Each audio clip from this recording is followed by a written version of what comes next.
welcome to episode 69 of Talking Small Press Comics with Steve Keeter and myself, Larned Justin.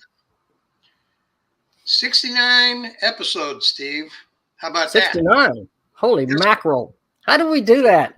And you and I, you and I are in every single episode. Did you know that? That's amazing. Yeah. I don't know how we did that either. Yeah. But for a couple we'll of have to have geezers. a celebration on 70. Yeah, absolutely. Or 75. We give a celebration every time. Every episode we can celebrate. Well, we could do that. I was thinking maybe you would bake a cake for the 70th. I do want to say something. I wanted to say something because I'm sure I'm pointing in the right. I want to say that this is this person is the greatest inspiration to me. One of the finest beings I have ever known and that ever walked the planet. This guy right here. This guy right here. Oh, yeah. And I just want to say how much I appreciate all that he does. Yeah. And tell everybody how great you are. I'm great. Yeah, see? Oh, girl. Right. So, hey, I'll tell you what else. And I was just in the restroom. Okay. This is bathroom humor, but it's not, whatever. I'm just saying it's just an observation because I was like, sitting there. You know what you do when you go in the restroom. And I see this ant. I see this ant crawling along the floor. Mm-hmm. And my first instinct is to, step on that and crush him. Yeah. But if you stop and think about it, this is God's creation. God's creation is right here, and you're going to step on it. What if the ant was the big one and you were the little one, and the ant saw you crawling around about? What would the ant do? Same thing? Step on you. Yeah. Okay. That's why we want to get them first. That makes sense to me. Oh my gosh. Okay, we're off to a rousing start here, everybody. Yeah, we got books to do. Nobody cares about ants. Yeah. They're here for the books. Comic books. Yeah, we got some comic books. Some people send us some comics. I got this one. First? Oh, yeah. I got this one. From the awesome Improbable Girl and the Wonder Kitty. Right. I call it Improba Kitty. Improba Kitty. Improba Kitty. Improba Kitty number 10. Yeah. 10 issues. Can you believe it? From the great Joe Eli Carrales. And the cover, that beautiful cover there is Trish Ellis. Trish Ellis that's a super awesome. Because we did a test and I said, the mic's here and I need to put the book on this side. So right away I start putting the book on this side so you can't hear me. Can't hear you. Yeah, but it works anyway, so much for the test. Nice cover there. Really That's a great cover. That's a brilliant cover. She had the cover. Who did the last couple of covers? Don Simpson? Simpson did the last couple. Now, I don't know Trish Ellis, but she's very good. Yeah, it's quite an awesome cover. Yeah. Yeah. And this is an interesting story because it's a crossover between Joe Carrales characters, Marie and Nico, mm-hmm. The Improbable Girl and the Wonder Kitty, mm-hmm. and one of Ryan, I guess it's Howitt, Howitt, H-O-W-A-T-T, Ryan Howitt's character. I guess you would say it. I don't know. Howitt. And that's his character. He is a character called the Badger. Badger, yeah. And here's you can see the Badger right here in this last panel. Right there. That's him. Yeah, there he is. And here he is. I'm sure Joe drew that, but Ryan let him use the character as well. Right, Ryan's a character, and it's interesting because first of all it's a beautifully. The production on this book is outstanding. I mean, it's just great, full color, and you can't knock it. And Joe's artwork is better than ever. This is the beginning of a new story arc. On the Trapped Planet. The Trapped Planet. You know what I would have said? Trapped on the Lost Planet. But who am I? On the lost planet. Yeah, something but like it's that. lost on the trapped planet. Yeah, and there's our heroines, Marie and Nico. Oh yeah, same heroines. Yeah. And Marie does actually get to use her powers in this story. Joe said that he had received comments from people that why isn't she using her powers? But it's a slow build. Are you holding that in front of the mic? I'm sorry. I am. I guess I have to talk down into the mic though. Yeah. If I talk down like this, so yeah, this mic is very location specific. So I might try a different mic next time. But yeah, it's a clash of cultures. There's two worlds. Yeah, two different. It begins the Badger's planet. They're not just different areas in the same world. They're completely different. Yeah. The Badger's planet looks like something in old ancient European or that's what I would think too, because if you look at it here, look at that. They got they don't even have electricity, I don't think. It's very, very, it's a fantasy, and this is a typical fantasy world right here. And it says, behold, the strange and arcane realm of, I guess it's called Jinmond, a land of curious beauty found just 1/1,000,000th of a step beyond the darkest shadows of our twilight. The Twilight Zone. Where are the darkest shadows of our twilight? Exactly. Yeah, I don't know.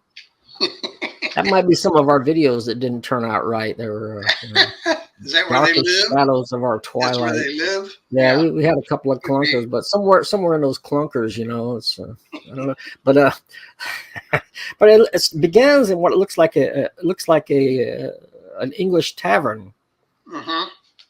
Yeah, so they're all in this tavern, and they're just talking about stuff. You meet the Badger. You meet Badger, and you meet Katori,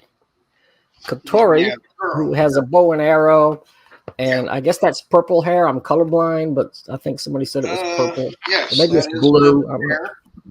Yeah. Which, for some reason, she doesn't have in the first couple panels, but she has. That's because it's not her in the first couple of panels. I thought the same thing. That's a different person. That's two different people. Yeah. Now I got it. I did the same thing. I had to back up because, it's two different girls. It's two ladies. So you look back and say, well, that's a different lady. She just has different color hair. Yeah. And they both have pointed ears. Yes, they do. And so do you. I do? Oh, I thought Did you say so do you? Yeah, I thought so. Oh, I got pointed ears, huh? Cool. Yeah, cool. Pointed ears. Live long and prosper. Yeah. Okay. Getting back to the improbable girl, like you say, the story does switch back to modern day. The girls are in the Air Force. They're in the Air Force. They are captains in the Air Force. Air Force, yes. And they are jealous because they want to be promoted to major. And in order to do that, they have to put on an air show. That's one of the requirements. But that's not all. They have to put on an air show, and they also have to clean out this. There's a hangar. Well, yeah, that's part of, they told them you can have the air show, but you got to clean out that hangar. Look at that. In fact, it's a 4-step process. That's only one of the steps. One of the steps is to clean out this hangar, which is full of old boxes and stuff. In the process of doing this, something happens. Well, they kind of get in a portal hole, don't they? Yeah, they get catapulted to another dimension. Apparently, there's an old computer, an old style computer that serves as a dimensional gateway. Yeah. This guy, Eric, he goes off to the other dimension. Yeah, there he goes. In that picture you were showing there. There he goes right there. All of a sudden. So they follow him. our heroes, our heroines, they follow him into the other dimension. And that's where they become acquainted with the Badger. I have a favorite panel in this issue, if I can find it here. Yeah. So, they come up, okay.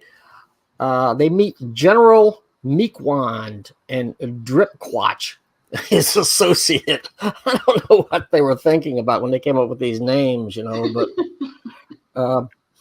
the best thing is right here when somebody says, okay,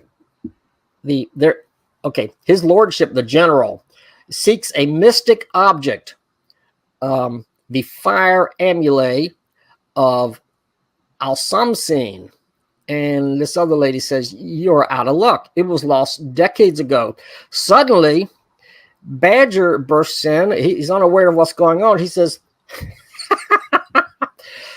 behold, I am Badger the Bard, master of flame. Prepare to be entertained. And he holds up a lighter and he says, behold, the fire amulet of Alsamsine. So he's got it. He actually has it. And he doesn't know what's going on. So he jumps in there and announces it. And that was the funniest panel in the entire issue. And of course, they say, Badger, you damned idiot. You damn idiot. So anyway, Marie and Nico, they're there in the midst of all this madness. Here they are. I'm trying to find them in here. Oh, here they are. I couldn't find them. Really nice artwork. There they are on that page in that planet. On the, I'm getting a glare. The trapped planet that they're on. Yeah. I don't think it ever quite says that, but that's where they're at, the trapped planet. Yeah, they're trapped on this. They're trapped on this planet, and then it goes on. Oh, no, they're not trapped on the planet. Are they? I think they were there to. I read this a couple of nights ago, but I think they're there to rescue. They're lost. They're lost on the trapped planet. Lost on the trapped planet. Yeah. And they befriend Badger and the other lady. I have to look back again. Katori. But let me see. There's something. I was just looking at it, and I lost it because that's how my brain works, or doesn't work. But there is a chance when the bad guys, the minions of the bad guys, are attacking, that Nico gets to use her transformation powers to turn into a big black leopard. Yeah. Yeah, and you can see right here they're not too happy about that. So, and there she goes. So she may seem like a fragile young lady, but not when she's got fangs and claws and she's attacking you head on. Well, I'm telling you, you better pay attention when you read this, because there's a lot to it. And this is part one. It's in a lot of yellow boxes that explain things to you. You've got to read all those. You got to read this carefully. There's a lot of characters to remember, and a lot going on in two different locations, two different dimensions, maybe. So there's a lot going on, and we're not going to give it all away because that would ruin the whole book. But then again, it's a continued story, so you don't have to give it all away. So we don't know how this is going to end, but it's off to a pretty darn good start. Yeah, it is continued. I can tell you that, but I'm not going to show you the last page. Yeah. Well, speaking of characters to remember, here's a picture of a character right here at the end of the issue with mustache and without mustache. Yeah. And excuse me, there's an interview with Steve Keeter, whoever that is. That's at the end of the issue. Interview Steve Keeter. And he says a lot. Look at all those words. Look at the Yeah, words. there's a lot of words. Yeah. But Steve said all the words. It's, Joe said a lot too. He had some. Oh, Joe said words too. Yeah. Yeah. And it's not only one page. There's 2 pages. Two pages. 2 pages. You see. Followed by the UFO checklist. No, I'm talking about the interview goes for 2 pages. Right. Yeah, it's 2 pages long. I had no idea. When he sent me these questions, I just, sometimes I just start typing and stuff just comes out, all the stops are pulled and it's just all these thoughts come through. And he's asking me about history, my history with the UFO, with small press, and on and on and on and on. And the same with Joe. His questions began to get very involved. Yeah. And then, but we just went on, and I'm not saying it's the best part of the issue, but it's my favorite part. And I'm just kidding. But, but I was flattered that Joe wanted to interview me and highlight that and feature that in this excellent book, The Improbable Girl and the Wonder Kitty. Yep. It's number 10. $10 from Joe, and the story's 28 pages long, and then you got a couple extra pages in the back. Yeah. So $10 for that. Yeah. Very good. Very nice. So as always, Joe, good job. Joe, you did it again, man. You keep on impressing us, pal. Keep it up. He is the busiest guy that I know of. Oh, he does a lot. Yeah. I mean, he teaches. He's in the mariachi band. Mm-hmm. And what's the name of that? Civil Air Patrol. Civil Air Patrol. He's in the Civil Air Patrol, and he's busy all the time and doing comics, and he does all this stuff, and he's always got a smile on his face. Yeah, always got a smile. So Joe is a person who seems to really enjoy life and living it to the fullest, cramming in as much fun stuff as he can. And you can tell he really enjoys all the things that he does. Right. So, yeah. So there you go, Joe. We said nice things about you. Send us some money, please. Okay. What do we got next? Okay. Now, this is interesting. This one is called Angel Dust. Oh, can I do a little, before we start that, we have actually 3 comics from that artist. And I wanted to say that I found here in St. Louis an artist group, cartoonist group that I did not know existed even. And it's called Ink and Drink. And they have their meetings at the Schlafly Brewery, which is convenient for drinking. And so I went to the meeting, the last meeting. They have a meeting every 3rd Monday of the month. Every month, every 3rd Monday. So I went to the last one, and I had an opportunity to tell everybody that we do this show. We have this show, and we talk about small press comics. And one of the guys came up to me, and he said, "Hey, I've got my comics with me. Would you want to take them and do them on the show?" He gave me 3 for Steve and 3 for myself, and I said, "Sure." So these are the comics that he gave us. That's amazing. But the other interesting thing is, not only did he give us his comics, he gave us a write-up of a little bit of his history and a little bit about each comic. Because, these comics are a little different than anything we usually review, I would say. Don't you think, Steve?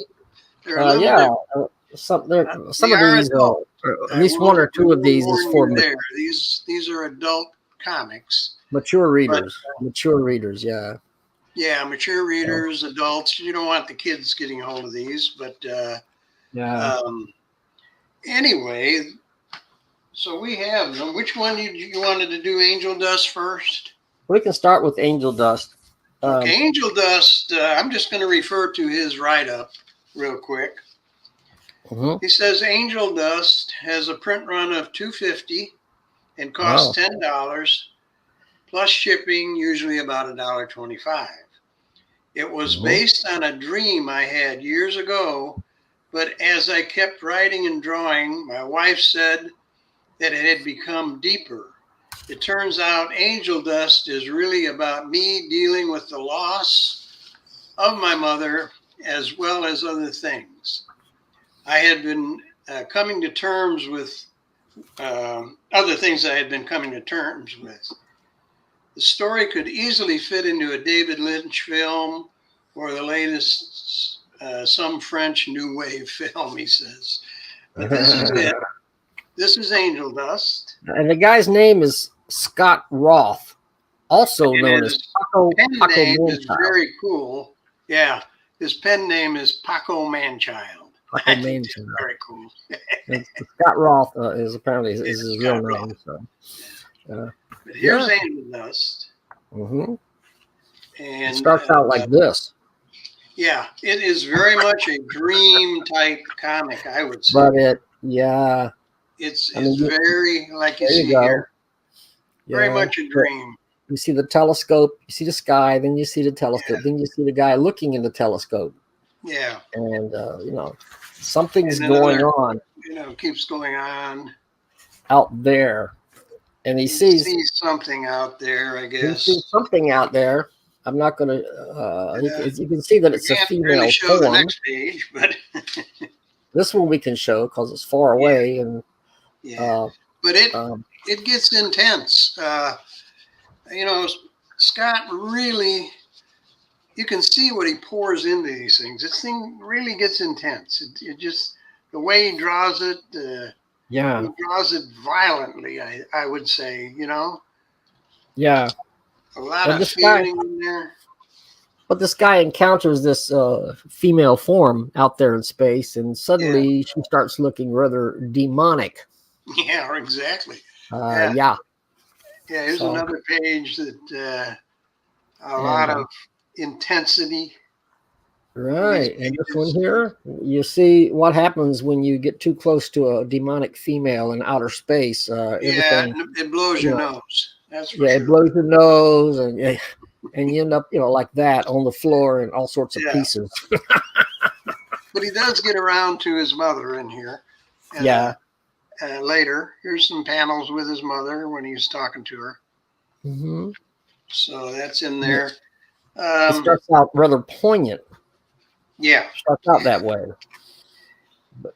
But then I like some of the detail in his artwork. Look at this. Oh, I looked at that too. I thought that was the best page in the book. Yeah. I won't be able to find it, but you got it. So that is very cool. Look at the lights. Town. A lot of pen and ink work, and the lights. You're right. The lights. When people are under the lights. Yeah. You can see they're lit up. Yeah.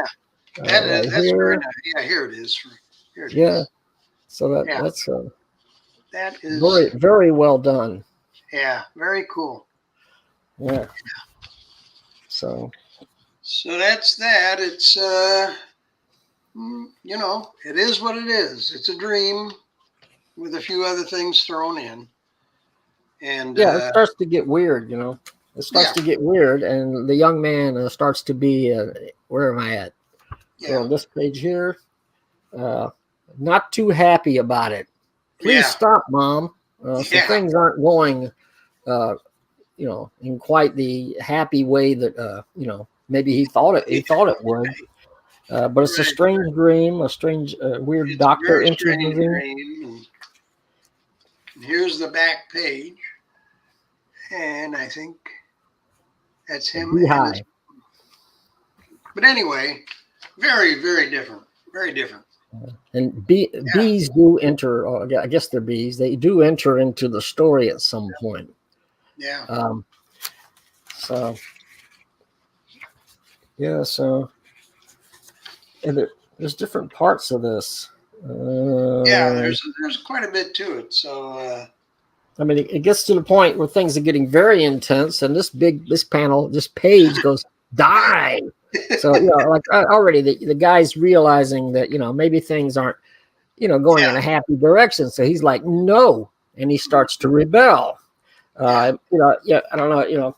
You ever have a dream and it's really scary and you realize you're dreaming and you say, wake up, wake up, wake up, wake It up. seems so real. Yeah. Yeah. And I never like. I never even think to write them down or, try and do a comic on it.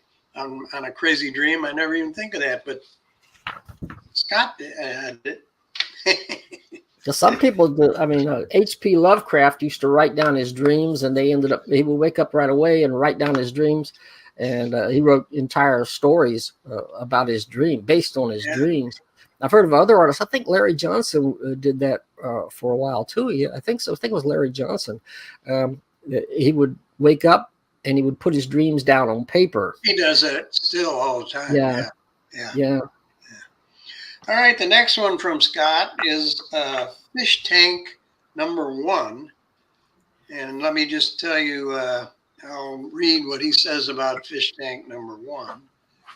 Fish Tank Comics #1, which is basically a collection of all those random stories I had done for the past 30 years while I was raising a family. Some stories are pretty straightforward. Some go off the rails in weirdness. The book is a limited print run of 250 copies, costs $5 and $1.25 shipping. And this is it right here. Mm-hmm.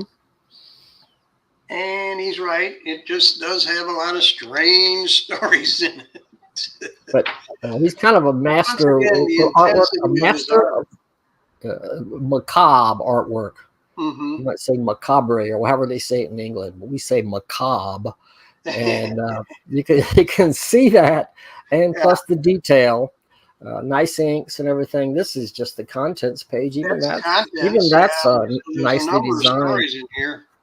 1, 2, 3, 4, 5, about 6 or 7 stories in here. Yep. And I don't know whether we can show everything or not, but once again, I'm going to say that Fish Tank Comics, there you go. Yeah. You can see a stylistic artwork. The intensity again with Scott. He just, I'm one of those guys, I'm drawing a nice line and going along and making funny comics or whatever I'm doing, but he's feeling what he's doing, Right. Yeah. And that's why it looks like that. And he's even got, since I mentioned Lovecraft, he's got Cthulhu, an illo there, and these are quite well done. Horror fantasy illustrations. Done and then right in the middle, there's a story of him and his buddies just getting together and watching a movie. Right, I think they're watching Close Encounters of the Third Kind, right? That's what they're trying to watch, yeah.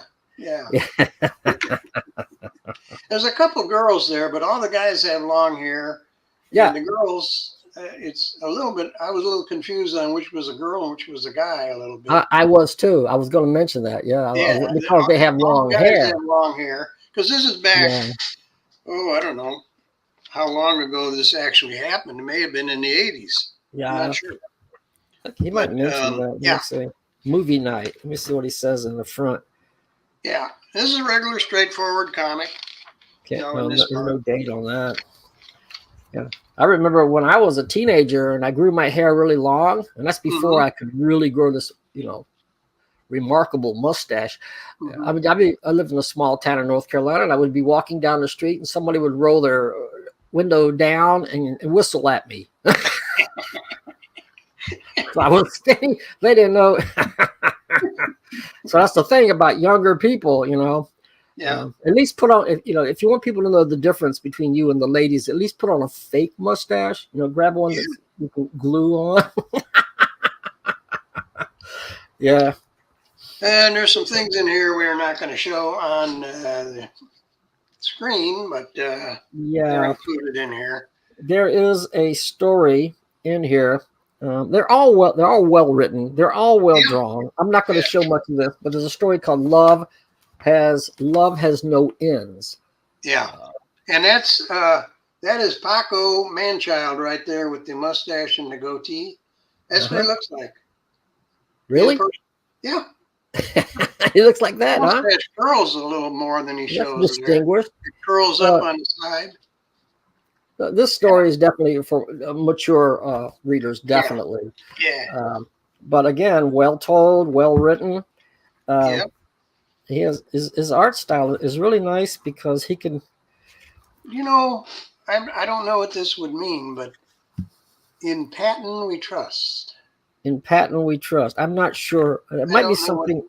That's the back cover. Yeah, it might be something in the issue that alludes to that, but there might be. I don't know. I don't remember seeing anything, but anyway. That's definitely not General Patton. That's not George C. Scott. So. See, I thought of that because it's not George C. Scott. But he goes between doing scary horror stuff. Yeah, and then straight regular little story. Yeah. Yeah, the story that you mentioned before. This is more of a cartoony style. Yeah. Regular cartooning.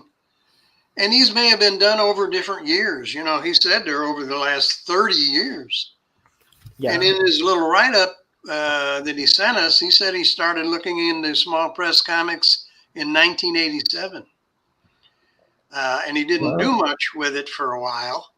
But, he started in 1987 looking at them and thinking he was going to do something. Well, he's extremely talented. That's for darn sure. Yeah. And he's got one more book. And I'll just read what he says about the next one. This is Fish Tank Comics number 2. Is that what you're looking at? Yeah. Yeah. Fish Tank Comics My Night with Al. 2. Fish Tanks Comics. And finally, while I was working on Fish Tank Comics number 2, Ed Piskor took his own life. And we've all seen that online. Yeah. And that really affected me deeply. I hadn't realized how much of an influence his work and show had been influencing me. Ed Piskor had a daily show about comics. Yep. I had great sadness, and it reminded me of my other friends that have passed on already.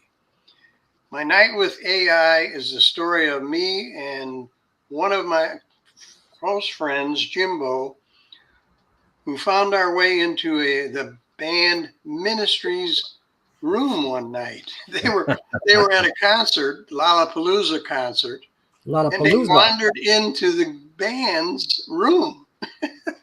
And I don't think the band even noticed it. The band let them in, but they said, okay, you can come in, but you have to stand against the wall over there. Yeah, something like that. And while all this deviant behavior was going on in front of them, the guy asked them at the door, you got any drugs? So you know where the band was coming from. This is Lollapalooza. Yeah. The band was it Ministry? Ministry. Yeah. Do you know them? I didn't recognize the name. The name sounds familiar, but I never listened to them. Yeah, they were big fans. I always listened to Donnie and Marie and the Arch. I'm just kidding, but I love Lawrence Welk. A lot of Lawrence Welk music. Lawrence Welk, yeah. I used to watch his show. I was a heavy metal guy, but I don't know. I was a Grateful Dead guy. But anyway. I love the Grateful Dead too. Oh, yeah. The long jams that they did and everything. But anyway, again, nice cartooning, straightforward story. The whole book is a story, and it's kind of cool to see what they did. Nice artwork.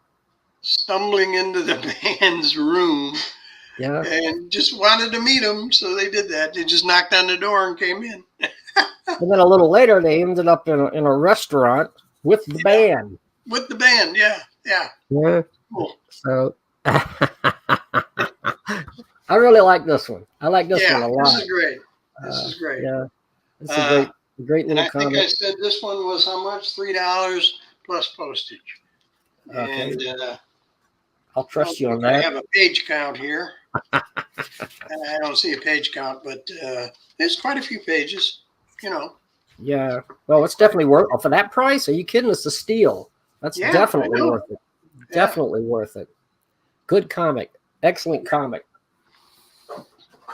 And just to let you know, the way you contact Paco Manchild is Instagram at Paco Manchild or Facebook Messenger, and tell him you want a comic. He'll tell you how to get it and all that kind of thing. So, and I'll have that information down in the description. So thank you, Paco. Definitely. And now, to the creme de la creme. Yep, this is it. The the moment you've all been waiting for. We always save it for the end. New comics from Steve Willis. Steve Willis, Cranium Frenzy, number 33. This is number 33. Right. This is about food. And you see in the first inside cover, this cactus has a dream about food. King Cactus is hungry. Num num num num. Yeah. So yeah. And it's food for thought. Which means he was kind of dreaming, thinking about food, woke up and ate the pillow. He ate the pillow. Yeah. Then it switches to still about food, but cats. Yeah, it switches to a feline community here. Yes. And they're all talking about it. They can't allow this kind of behavior. Eating pillows is not allowed.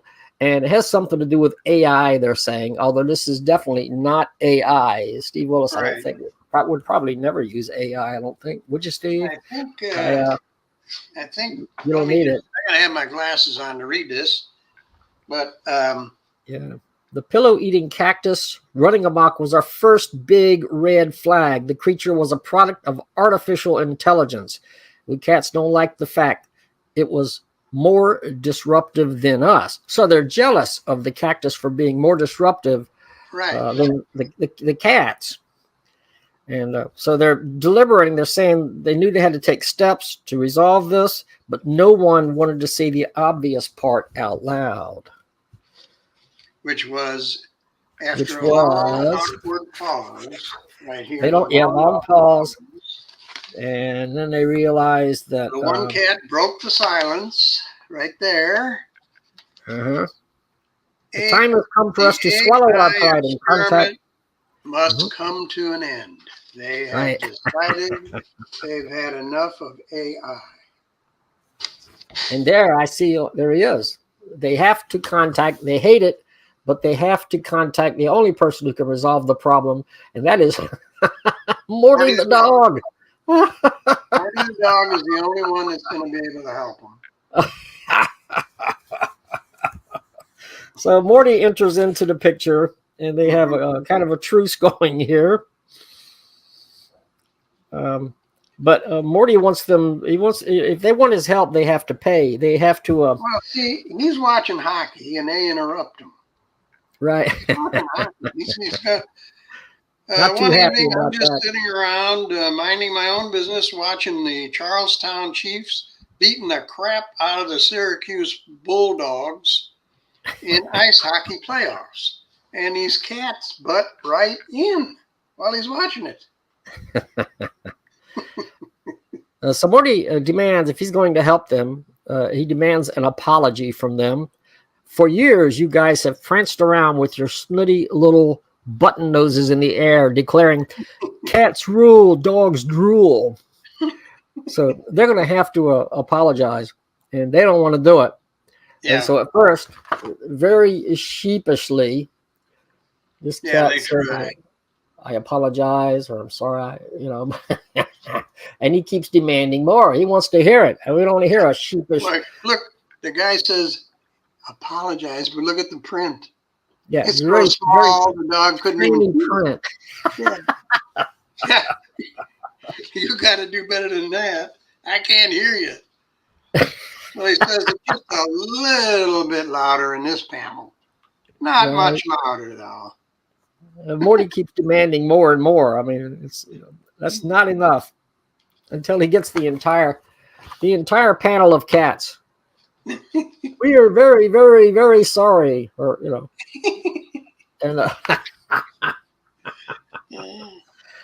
Okay. So then Morty has a secret plan, and it involves cooking.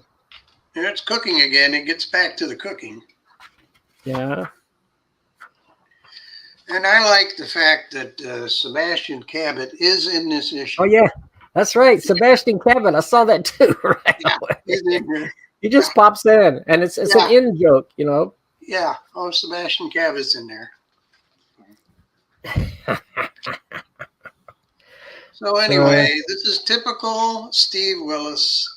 Hilarious, crazy, different than anybody else. And it's always great. Yep. Yeah, it gets.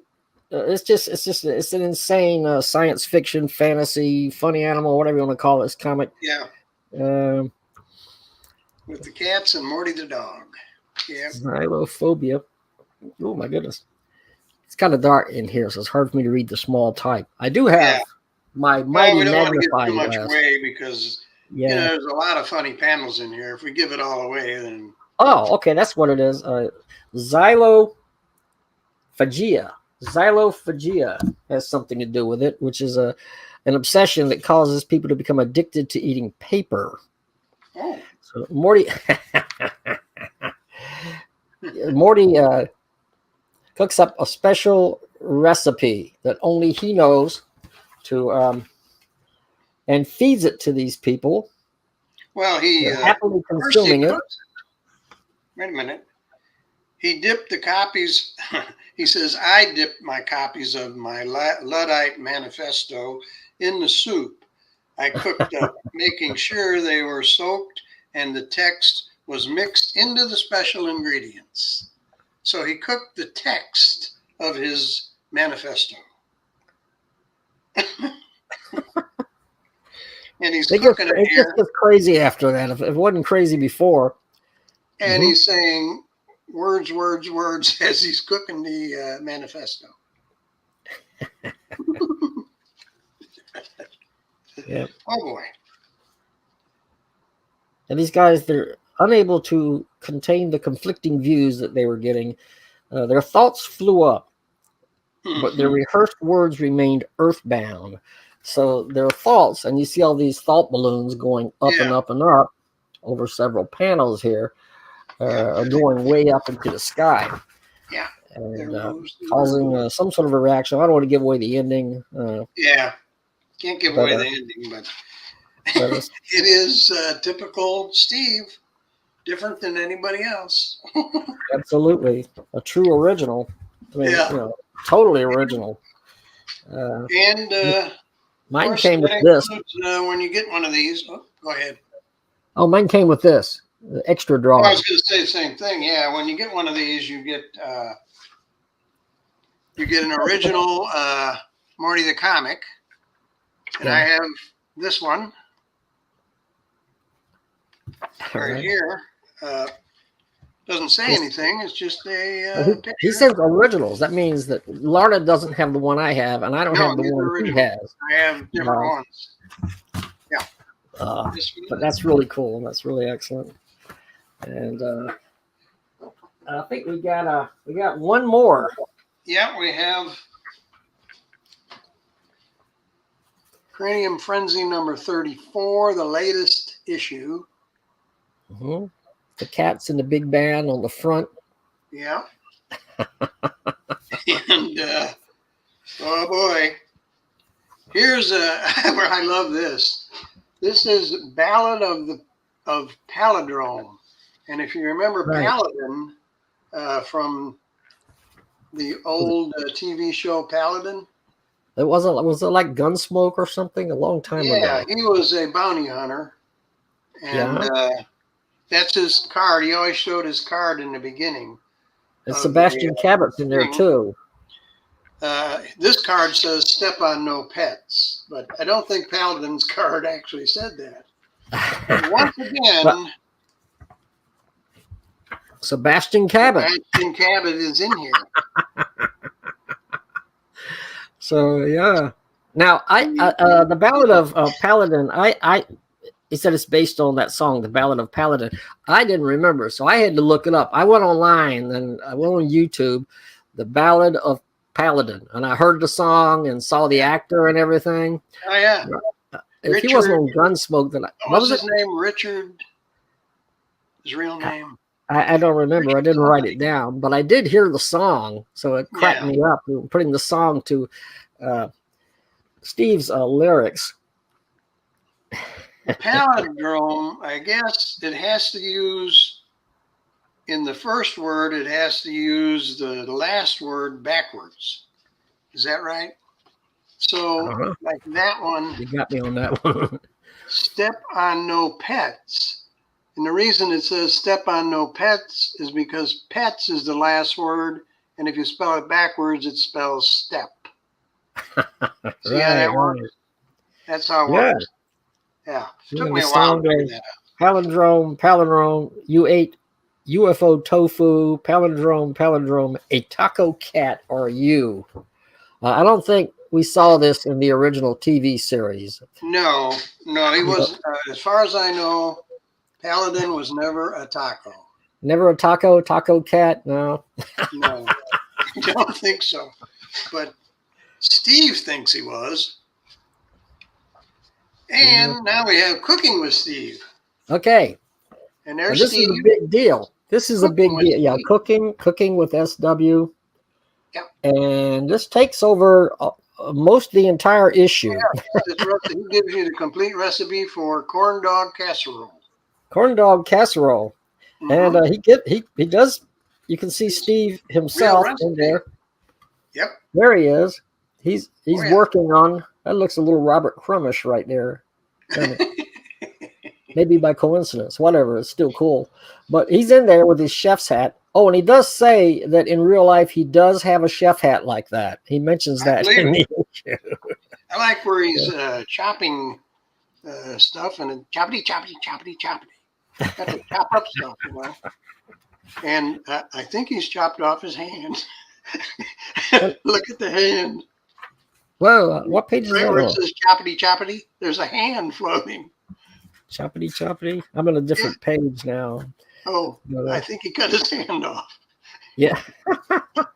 That's not all. And this is alarming. This is shocking and alarming. But in this panel here, it looks like the Buttercube brothers. Yeah. And they're like, yeah. Brothers, who we haven't seen for a while, but being born alive, being cooked up. Yeah. I'm glad they made an appearance. Yeah. We missed the Buttercube brothers. Haven't seen them recently. And, you can't cook them. Crying out loud. Yeah, I see the choppity. Yeah, and his hand will go flying through the air. That's on the next page. So now I see it. Yeah. But most of the issue is this recipe, and it appears to be an actual recipe. I think it's real.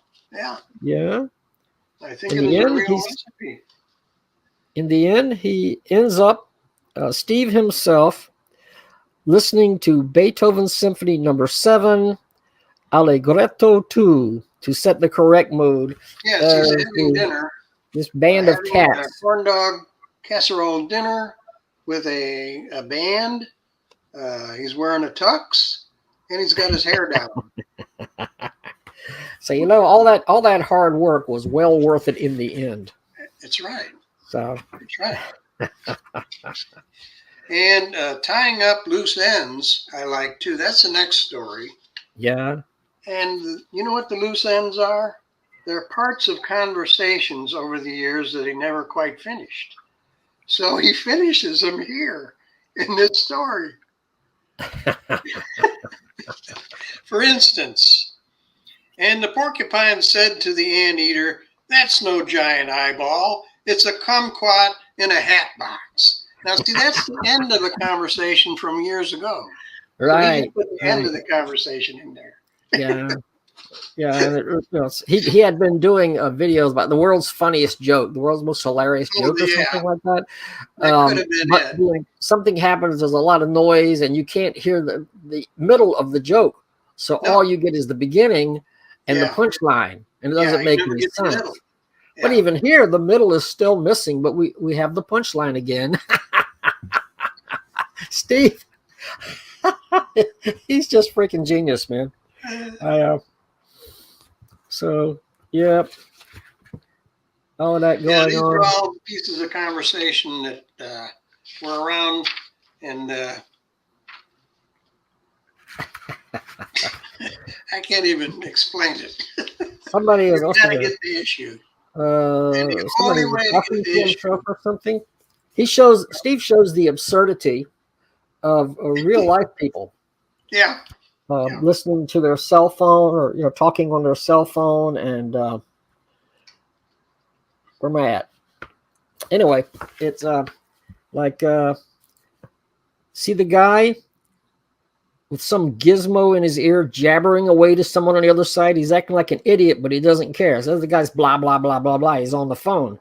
See the girl buried in her handheld device, blabbering loudly about nothing while ignoring the world around her. Blah, blah, blah, blah, blah. So they're all on their cell phones. And we see this every day. I see this in the pharmacy where I work. People come to the counter and they're on the phone, and I can hardly,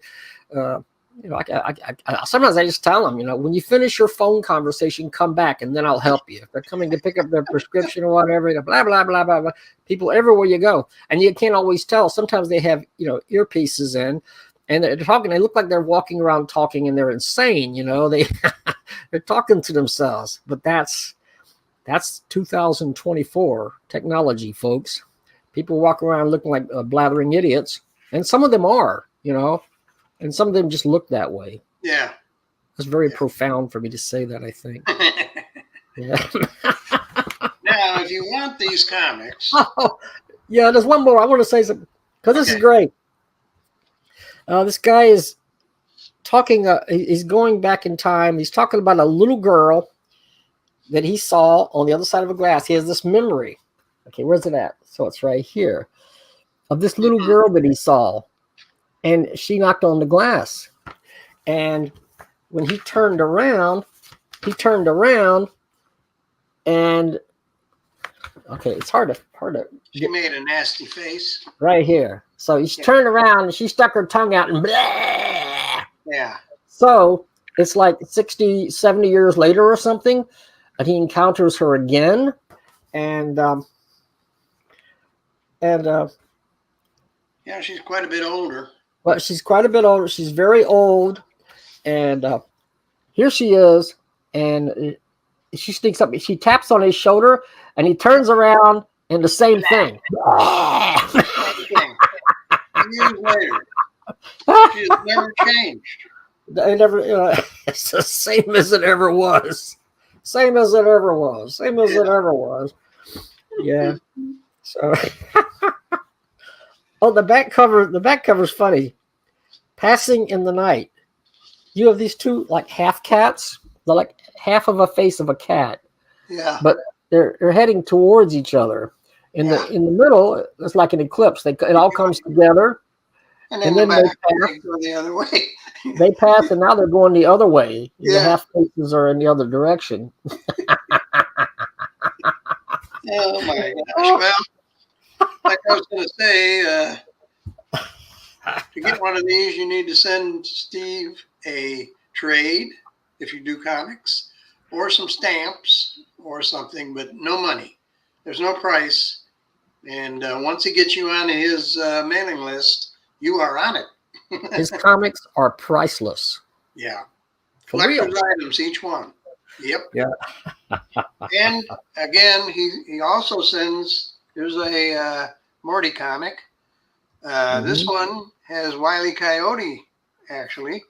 Oh, yeah? And one Acme H-bomb. He got an H-bomb, an Acme H-bomb. he put two different LOs on sticky notes and put them together. So wow. I got a twofer. Yeah. I got a twofer there. And I got a little one that opens up like this. Yep, I got one too. A little mini comic. Yeah. Is that an original? This is, I think, an original, yes. Yeah. You didn't get this one, right? It's different? Yeah, it is different. Yours, is that the front of yours? Yeah, mine's different. That's the front. Yeah, this is the back. That's the back of mine. So they are, in fact, originals. Morty comic number 8565. These are not copied. Yeah. They're originals.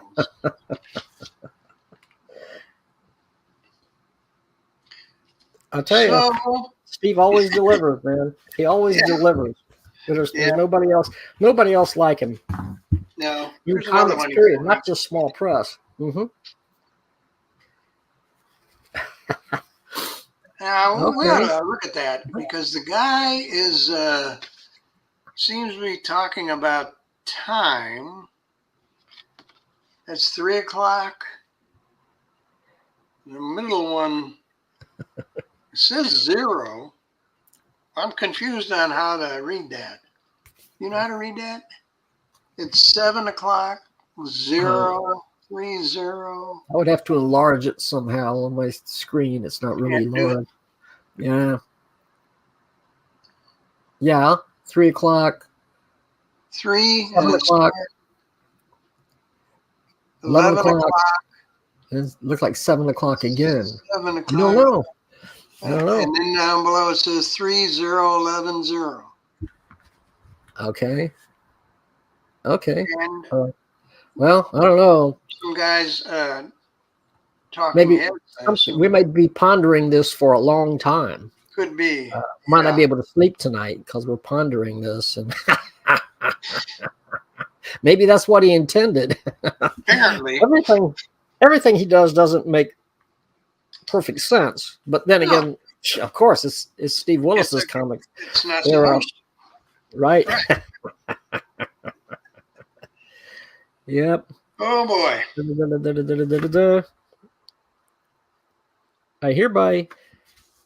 This one says, I hereby declare the phrase at the end of the day to be null and void from overuse. And then somebody else says, also, that being said, plus somebody else says, finding his lane. I mean, so that's another way you can think about it. You know, these phrases are null and void. So if Steve says so, then that's the way it is. That's the way it has to be. Yeah.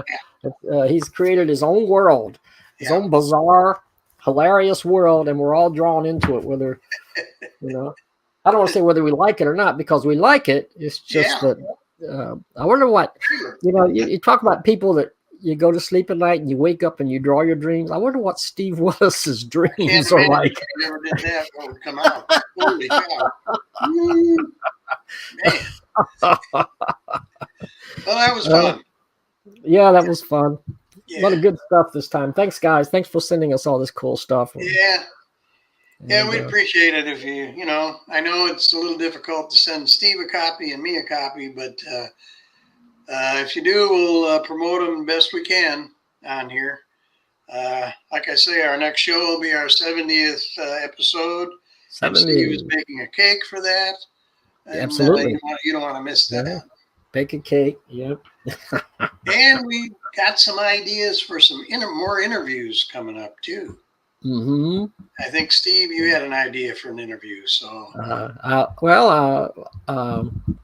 there were some words between Floyd Sumner and I. We were talking, and he interviewed me a while back, and I think it's about time for us to interview him. So we may be doing that in the future. We'll see what his schedule looks like, and right, maybe in a couple of weeks. I have a schedule, and Steve does have a schedule. Yeah. So. And Floyd Sumner, what a talent he is. I mean, he's one of the top, one of the best. Oh, yeah. And he's so funny. And he goes to every convention on the planet. You know, I see his Facebook page, and he's on a page, and he's on another convention. Now he's at this convention. Now he's at this convention. Yeah. And wow, it was a super talent. Great artist, great guy. And hopefully we'll be interviewing him shortly. That should be great. Yeah, looking forward to that one.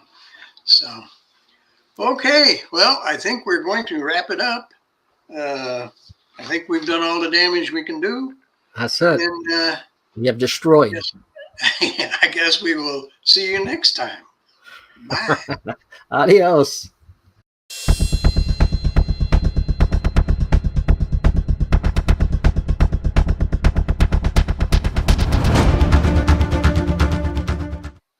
Hey, Hi, and welcome to episode 70 of Talking 70. Small Press Comics. Yeah, episode 70 now. Talking Small Press Comics with Steve Keeter with the headset on, and me, Larned Justin, without the headset. Here we are. Yep, we are here. We don't have a lot of comics this time, but we have comics. So we want to. Yeah, we got a couple at least. All right, you got. I guess we can jump right in unless you have something you need to talk about. No, not really. I was I got a printer. I got a printer on both sides. My old printer was giving me problems. It was a Canon printer, so I gave it to the landlord of the house here, who lives here, and then I ordered that was a Canon, so I ordered a HD HP Hewlett Packard printer, and I ordered it, and it arrived, and I hooked it all up, but it's wireless, and I couldn't get it to work to save my life. So I played with it for like a week. And I couldn't get the darn thing to work. So I ordered another printer. That's another Canon, but a less expensive Canon. Simple. I understand Canon. I know how those work. So when that one arrived, but the day it arrived, that morning I was playing around with the HP printer, and all of a sudden it started working. So So you got printers coming out of your ears. I ended up with two printers. I'm thinking I'm going to send one of them back. But then I started thinking, oh, it's kind of cool to have two printers. So I hooked one up over here on one side of my desk, and the other printer's over here. I got two printers. Like, if I start printing, if I run out of ink or whatever, I just go to the other printer, and it's really cool. Yeah. It's really one of the most exciting things that's ever happened in my life. I have two printers, and me in the middle. Yeah. And here we are doing a show, and. So where are we going from there? Let's go to the comics. How about that? Okay, where do you want to start? Any idea? You don't care? Up. I'll hold one. I'll hold the same one up you do if you hold one up. Well, we got this from the fabulous Floyd Sumner himself. Yeah. Swell Comics is a swell comic for one thing. It's darn swell, and Aaron, did you get your letter from him? He even sent. Yeah, I got a letter. What does yours say? Along with our review. Mine says skeet cheat seat sheep sheet skeet cheat sheet at the top. That's what it says. Yeah. Yeah. This probably says Larned a cheat sheet. Well, it says I sent Skeet a cheat sheet. So he's talking. Yeah. So now we have to talk about it. Yeah. So Floyd. Go ahead. Well, I mean, he's got a comic here it's a compilation of stuff that's been printed before in various places, stuff that was drawn and written but not published. Stuff that has been in various stages of production over the years, and some recent stuff. And he says in his letter, some of this was originally what he was going to do was something from the 1940s that he was interested in, but when he got going, he kind of changed his mind, and we wound up with this, which is really crazy. Here's the thing, right in the beginning, this is the Basher Brothers. The Basher Brothers. There they go. What it says right at the top, I'll just read this. Searching for their parents, who they were told both died during childbirth. Both of their parents died during childbirth. Yeah, yep. Both the parents. So that's what the story's about. They're looking for their parents. Their brothers Helmut and Dolph Basher. They're joined twins. You see that? Mm-hmm. They are Siamese twins. Yeah. Joined twins. Yeah. And I love the dialogue, because you have them here, and they're speaking in this. I guess this would be totally a German accent. I think it's German. Yeah, they're German, and they have a little German accent. Tag, I am Dolph, ja, und I am his brother Helmut. We are twins searching for our parents who we are told died during childbirth. Of course, we did not believe that story, so we have to pound those who said such lies. See, they're that is, they are going to do some pounding, I'll tell you. Yeah, and look at this artwork. It's so distinctive. It's so Floyd. I mean, right away he runs into two people that a lot of us are going to know. Right. I recognize it. It's been a long time. What was that? Tammy Faye and what's his name? Jim Baker. Jim Baker and Tammy Faye from that old religious television show. He runs into them. I just can't get over this artwork, how distinctive it is. Nobody else draws exactly like that. But this takes absurdity to an absolutely new degree. A new extreme. Look at that. Yeah. But every page is absolutely superb, and he's coming after. He's going up to these guys, and and Jim Baker says, "Have you come to accept Jesus as your Lord and Savior?" And rather irrelevant. Nine. They're going after him, and it's too much. Just every page is just wilder than the next, and they keep running into people and then bashing them because they are the Basher brothers, so they bash them. Saints Illustrated there. Yeah. So yeah, it is irreverent, but it's not offensive. It's really darn hilarious. I recommend adults, but it's just crazy stuff. There's nothing objectionable that I could see in here. I mean, you might get offended, maybe. I don't know. You might. I don't think so, because I think the way that Floyd does it, it's he's kind of making fun of everything and everybody, and he's not really a. Now he didn't do everything in here because he had a little help from a couple of guys. He did most of it. These two guys. If anybody disagrees with him, it's like, "We will pound you for your ignorance." Right, that's what they go after him. I mean, they even come after the Chips guys, like Eric Estrada, with the big white teeth.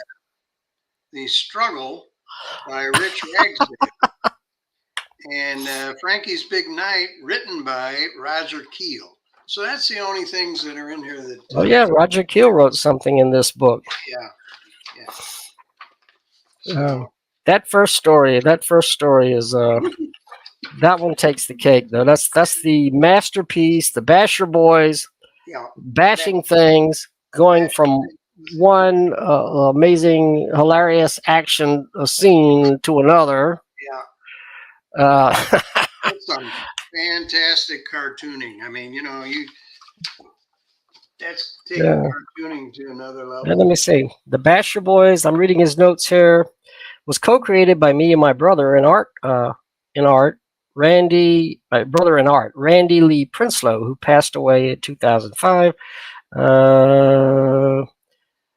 Helmut and Dorf were born from boredom, waiting for a friend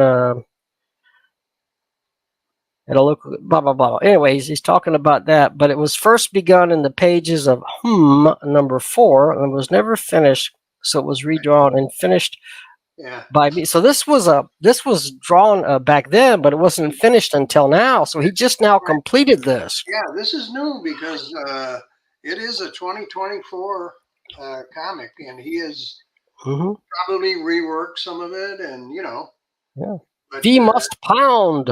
We must pound. Fantastic, and we must. Yeah, we must pound, and that's pretty much the point of the entire story.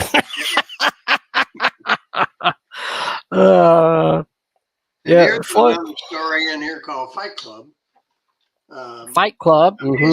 A story in here about fighting. I can't believe it. I can't believe it either. There's too much action in this book. I'm going to have a heart attack. Right. Does he say anything about Fight Club? I don't think he says anything about it in the cheat sheet that he sent us. But this one is by Floyd Man. Yeah. Talking to a friend, he says, "You know, Willie, the world is screwed." So they start out with that Fight Club, and all these years of fighting for stuff, ain't we done yet? It all started with the first Revolutionary War, then the Civil War, then the Nazis, then equal rights for blacks, women, and gays, MAGA corporation, blah, blah, blah, and it goes on. But what is the biggest fight we haven't won yet? The fight to get, this is almost as profound, the fight to get everyone to stop fighting and shut the hell up. Now here's a close-up look at a couple of Floyd's pages. And what's interesting is, and I don't know if you can see this on camera or not, but the paper looks like newsprint, but it's actually not newsprint. It's a slick comic book type paper, but he has made it look just like newsprint. I just thought that was pretty neat. Yep, that is. There you go. That is it. It never ends. You see right That's there. It. One page. That's it. One page. Here it is. Then we go on to Mr. Death. Death Takes a Holiday by Floyd Man. This is a simple one. And The Struggle is the other one by the other artist. But if you see Death, there he is. There's the Grim Reaper. But if you look at the panel before that, this is what he looks like when he's on a holiday. On the town, he looked like that. Wear his robes. You know, everybody deserves a day off, right? You were looking at The Struggle. Oh, that one's good too. This guy's it's like Floyd Man himself. Yeah. He's reaching inside his head. Oh man, I'm so uninspired. I got nothing. He says there's an idea in there somewhere. So you see him reaching inside his own head, and then but that idea he's reaching, you can see his hand, but it's just out of reach. Just out of reach. That's Rich Ragsdale right there. That's what? It's not Floyd. It's Rush. Oh, did he draw that? All right. Well, it fits. Yeah. Okay, it's Rick Ragsdale. That's right. I remember seeing that in a message, in a note too. But yeah, I mean, it fits totally. It totally fits with the style and the theme of the issue. You wouldn't know it, if you didn't read it. So, yeah. Right. Yeah, you'd swear it was him. Yeah. Frankie's Big Night. Pages in here. Look at this. Wow. That's back to Floyd, I believe. Where are we at? We're up towards the. Oh, yeah, I see it here. Yeah, the Monsters of Rock thing. Monsters of Rock. The Right Bite by Floyd Man. The Monsters of Rock, he says, is my updated take on the Groovy Ghoulies. Was originally done for an issue of Unabashedly Trashed, and but it hadn't appeared yet, so he didn't want to wait around. He decided to go ahead and publish it himself, and who can blame him? You can. Have you ever contributed stuff to like a comic, especially small press comics, and you wait 20 years and it still hasn't been published? Okay, right. Well, I understand the frustration. Been there. And I was just looking through something tonight. I was looking through some books, and I found something that I did 20-some years ago, and I'd completely forgotten about it. It was like alien to me. Who's this guy drawing in my style? But I completely forgot about it. He's got this ad on the back. Then he talks about, he said, "Now I'm not a stoner. I don't do drugs," but he wanted to do this ad in the style of the old-fashioned comic book ads. Yeah.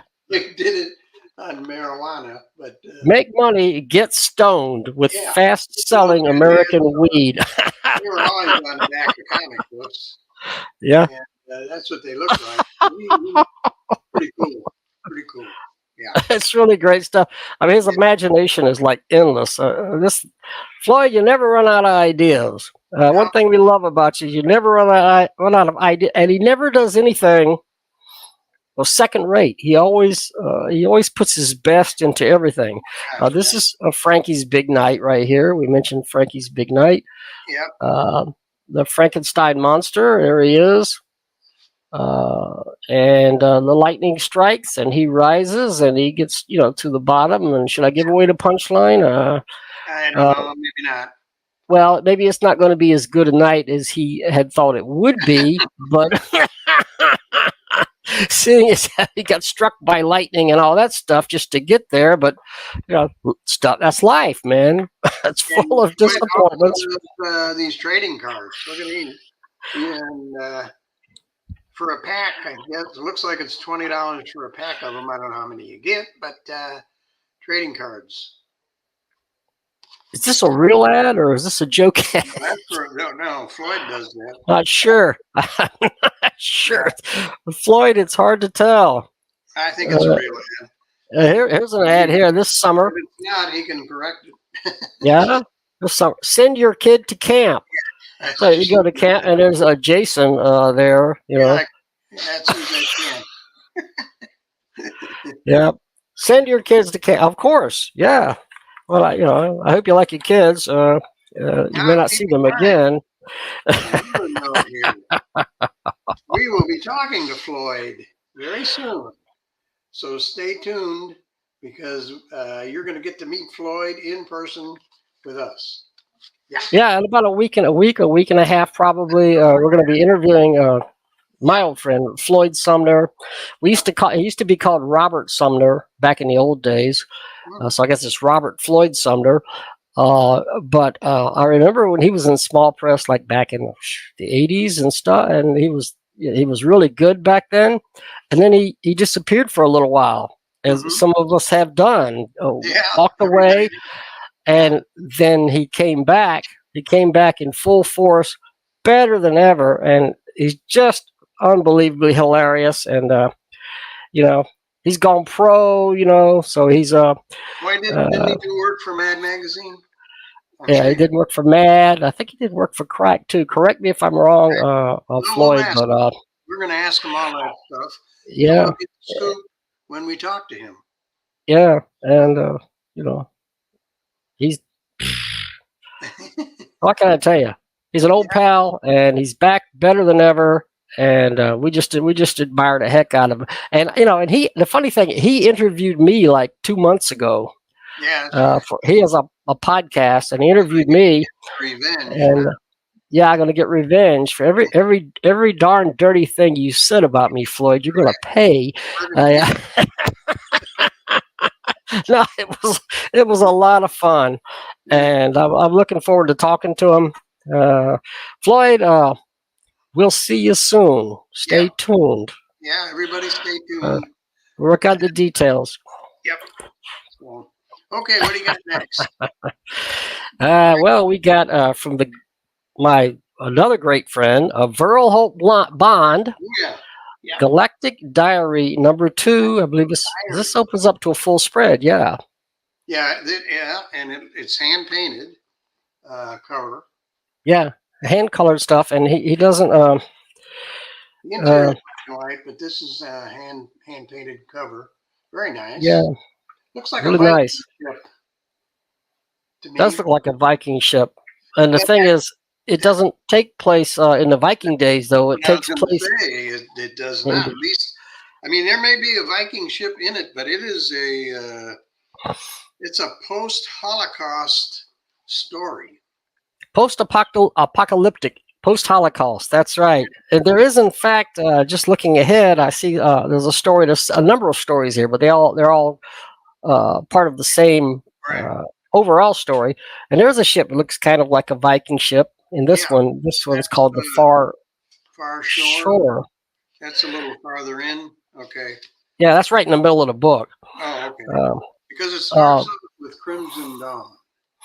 Right. And Verl is. There's been something has happened. The buildings are, have been damaged and everything. Yeah. Yeah, So it's obviously this is after a nuclear war. Holocaust.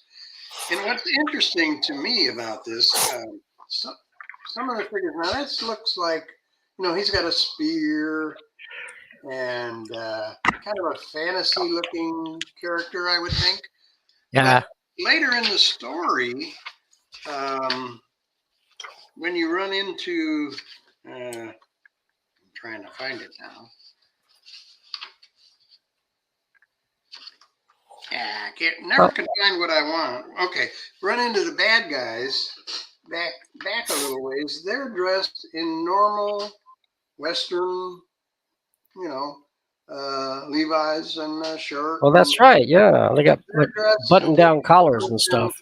See the guy with the fantasy type boots and everything. Mm-hmm. So it's mixed together. Yeah, there's one of the bad guys.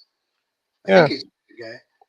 But you have civilizations separated after a great Holocaust, a nuclear war, apparently, and the civilization is separated, and people they're crossing the ocean. They're traveling around. The ones who are left alive have reverted to like barbarians and living a barbarian life. They've lost all the technology. They lost everything that we all aspired for. I mean, that's kind of a lesson for the future. You think, well, we've advanced so far. Yeah, you may want to buy a spear. Yeah. Right. What if everything is taken away from us? What if there's huge explosions all over the world? What if there's a World War III? And this could very well be the result. And Verl deals with that prospect with some really it's action packed, but a realistic artwork. Lots of action. I mean, yeah. Whack that guy's head right off, boy. Yeah. Yeah. And here we have at the beginning, there's a lady, and she's bald from the nuclear radiation, and she attacks this other guy, and his name is Mata. But Amada had an animal instinct for survival that saved his life. He actually hurt her. He stabbed her, and let me see. There's nothing you can't show here, is there? No, but I don't actually, think so. She's pregnant after in the scene. yeah, she becomes pregnant. They become friends. He saves her life. She attacked him. He was just acting in self-preservation, and she didn't know. And then he saves her life, and they become partners. Right. And they travel around the world. They're not the only ones there. Oh, and they have a child too. Mata Flower. Flower is what he names her, the lady who attacked him, and their newborn child, Forrest, made it to the Great Wood that was Mata's birthplace, and they show the Great Wood where he was born. So it's a forest. And the very next panel shows what he remembers seeing before, and that was a gigantic nuclear explosion. Then what happens is the story continues on with a little different title, and I think it's because these were published at different times originally. And you have these are different protagonists here. This is Wolf McKenzie, so it's a different person. Yeah. So it introduces different characters. They're also kind of a barbarian type characters. Yeah. Right. He looks similar, but he is a different. Yeah. So you have to be aware of that. Yeah. So you have to read it carefully. And they go through his experience. And he too has a woman that he loves. There's a little bit of a partial nudity here, so I'm being careful what I show here. But it's done very tastefully. Definitely, you don't want to attack this guy's girlfriend. Same type of bad guys. You see him standing there. There's some really brutal bad guys. But this guy, he doesn't have any. He doesn't. He's not going to have any of it. And you see what happens to those guys. But these are guys. You forget nuclear weapons. These people are down to just swords and shields and knives, trying to survive. And here's part 3 right here. Post-Holocaust Blues, part 3. Post-Holocaust Blues, part 3. Wolf and Jenny, that's the two protagonists that we have here. Wolf has a scar on his face from a previous battle. He thought, he went crazy and he was just cutting these guys' heads off. That's because he thought they had killed Jenny. Happily, she was only playing dead. She wasn't really dead. And we must get to their forum. Maybe the remnants for survivors. They're looking for survivors. And there they go. And they do have a Viking ship. Yep. There's the Viking ship there. Verl's artwork. I mean, like you can see the tenderness. You can feel it. You can see in this scene. I mean, it's very touching where they're holding hands and they just survived the savage attack. Yeah. So the Viking ship is more towards the middle. Right. And that was the far shore. That story is from 2022. It says right here. So yeah. But you get them all together, it's kind of cool. You know, you can read them right in a row. Let me see. Floyd. Floyd. Floyd. Hi, Floyd. We're still thinking about you, pal. Verl. I think some of this stuff may have appeared in Jim Main publishes a lot of Verl's artwork, and Verl also has his own comics, which this is one of them. All right. Verl does that Western for Jim Main, which is very good. That's right. He does a Western comic too. I can't think of the name right off the top of my head right now, but it's also very well done and very realistic. So yeah. And, I don't think I see a page count here, but this is 60 pages. 60 pages in here. Full color covers. Yeah. 60 pages. And a lot of action. A lot of realism. Yep. A lot of. I'm trying to see the price, but I don't see it. Am I missing something? You know what? I probably have the price. Here's another page. I showed this already because of the guy with the clothes on. But you know what? Because this is a UFO comic. I was going to say you might have it. So I just happen to have the latest issue of Tetragrammaton Fragments on hand. Let's see if it's listed in here. It is on the UFO checklist, which appears in every UFO comics. That means it's probably in here too. Well, anyway, but I found it here, and it says this one, the Galactic Diary number 2, is $5 per copy, which includes postage. Wow. To Verl, Holt, Bond. $5 for a 60-page comic of this quality is a steal. Yeah. So, yeah. Great job. In fact, here it is. Here's Verl's book, and there it is right here. See, I didn't have to look for it. It was right there all the time. So, yeah. And Verl is one of my favorite artists. He's...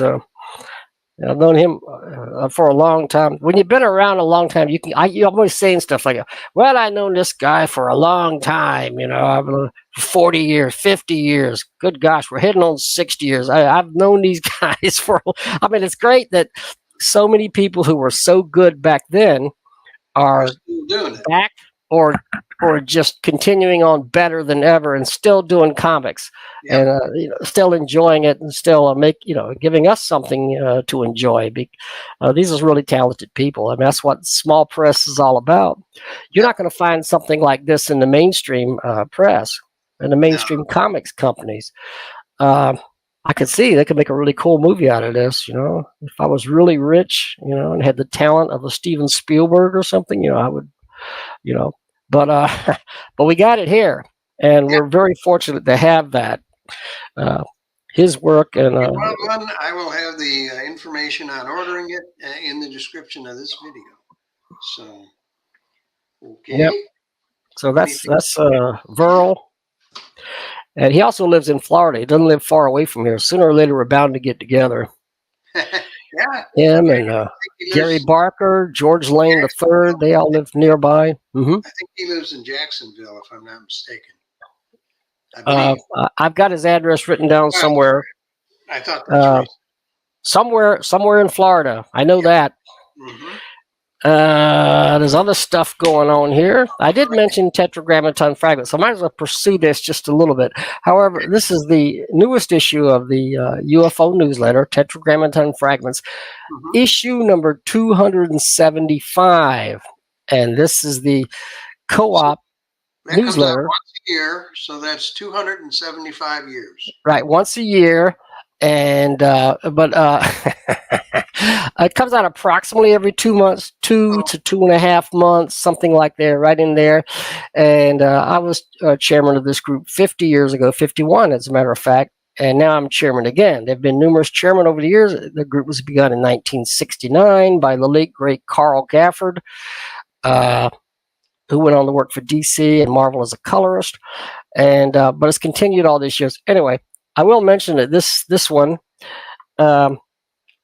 has a Larry Blake illo on the cover, where Larry Blake is drawing one of a couple of Larry Johnson's characters, Madame Boogaloo, and and Gumar, Biveth Gumar, her son, and so.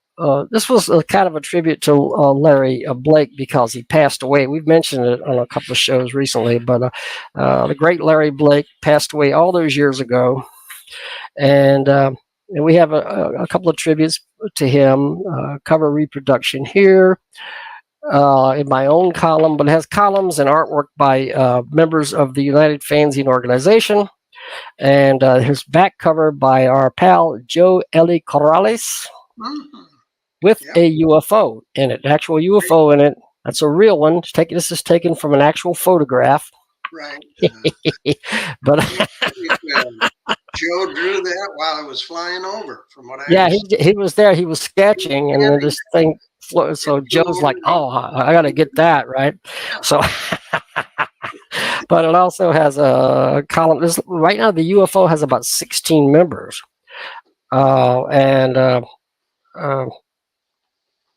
John Muller, Joe Morris, Larry Johnson, Rob Imes, Tom Felrath, David Kling, Ian Shires, Heathrow, Michael Wagner, and more and more and more. Jim Main, I'm in the group. And but the UFO newsletter does publish. I only think this one's sold out. Okay, but it's got great columns in it. Too bad you missed it. You don't want to miss the next one. So if Larry Larned puts the ordering info down below, I'll try to send you the next issue. Incidentally, the reason I'm not showing that is Steve sent me one, and my mail had never delivered it to me. We never got it. And nothing new. That happens to me a lot. But anyway, he's got it by himself because I did not get a copy. It never arrived. So he always sends me. Well, I sent you another one, but the thing was, it's sold out, and wasn't able to make it to Kinko. Like several people asked me for copies after it, so I didn't expect it to sell out. So what I did was, I have 2 new printers on either side here, so I decided to reprint a few copies with my new printers, and so I did mail you one this morning. I mailed you a copy. Now it's not quite as perfect as the original copy because it's a copy of my copy, but you can read it. It should be good enough. I still have a couple of those left. If anybody wants one, I'll try to send you one. I can't do this every time, but it's 4 miles to go to Kinko's to make copies, and it takes a couple of hours, and I wasn't able to do it. So, but I did make a few extra copies, and I mailed you one this morning. So it's all there. It's all right. Readable, not as quite as good a quality as as this one. But almost. Okay. But almost. I appreciate it. Okay. No problem.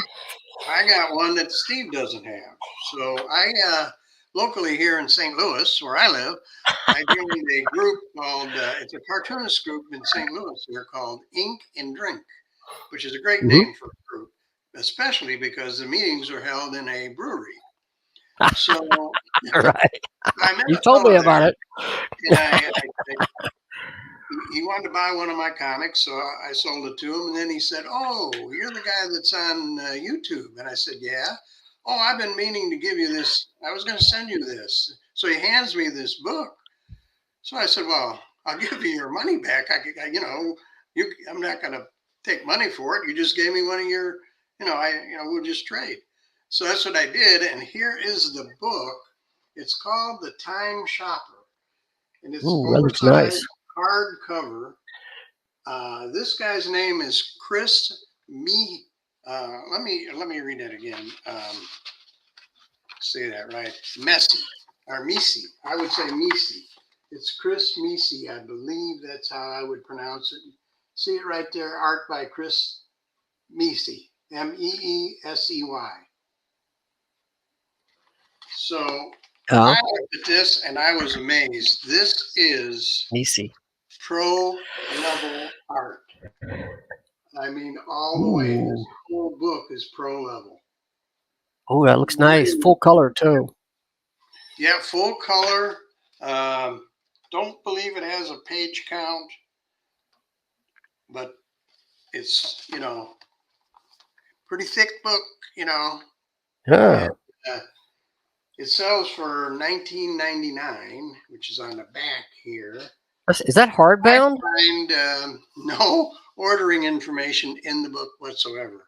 It looks hardbound to me. Is that a hardbound book? It is, yeah. It's a hardbound. Oh, that's super nice. Wow. Look what he did in the front. He drew that for me. All right. While we were sitting there at the meeting, he drew that. But that looks like one of your characters. One of the two guys from Jupiter. It is one of the two ordinary guys from Jupiter. The two ordinary guys from Jupiter. Yeah. Right. Yeah. That's his take. But what's interesting about Chris is, what he does for a living is caricatures at fairs or any kind of art show or anything. He does caricatures. That's how he makes his living. Amazing. That's awesome. I have seen them. They are awesome. They're not ordinary caricatures. What you're getting, if you buy one from him at one of these shows, man, they're really neat. I don't know how you can catch your look and exaggerate it so much, because some people are really good at that. Yeah. Floyd Sumner is really good at that. Yeah. Same kind of thing, Yeah. Amazing. Here's a page. You can see the kind of artwork that's in here. Yeah. It's really done very well. And nice perspectives. Some other people worked on it with him. It's more like what you would do with a mainstream comic. You have somebody do the background or somebody else do the lettering and things like that. It speeds it up so that you can get it out quicker.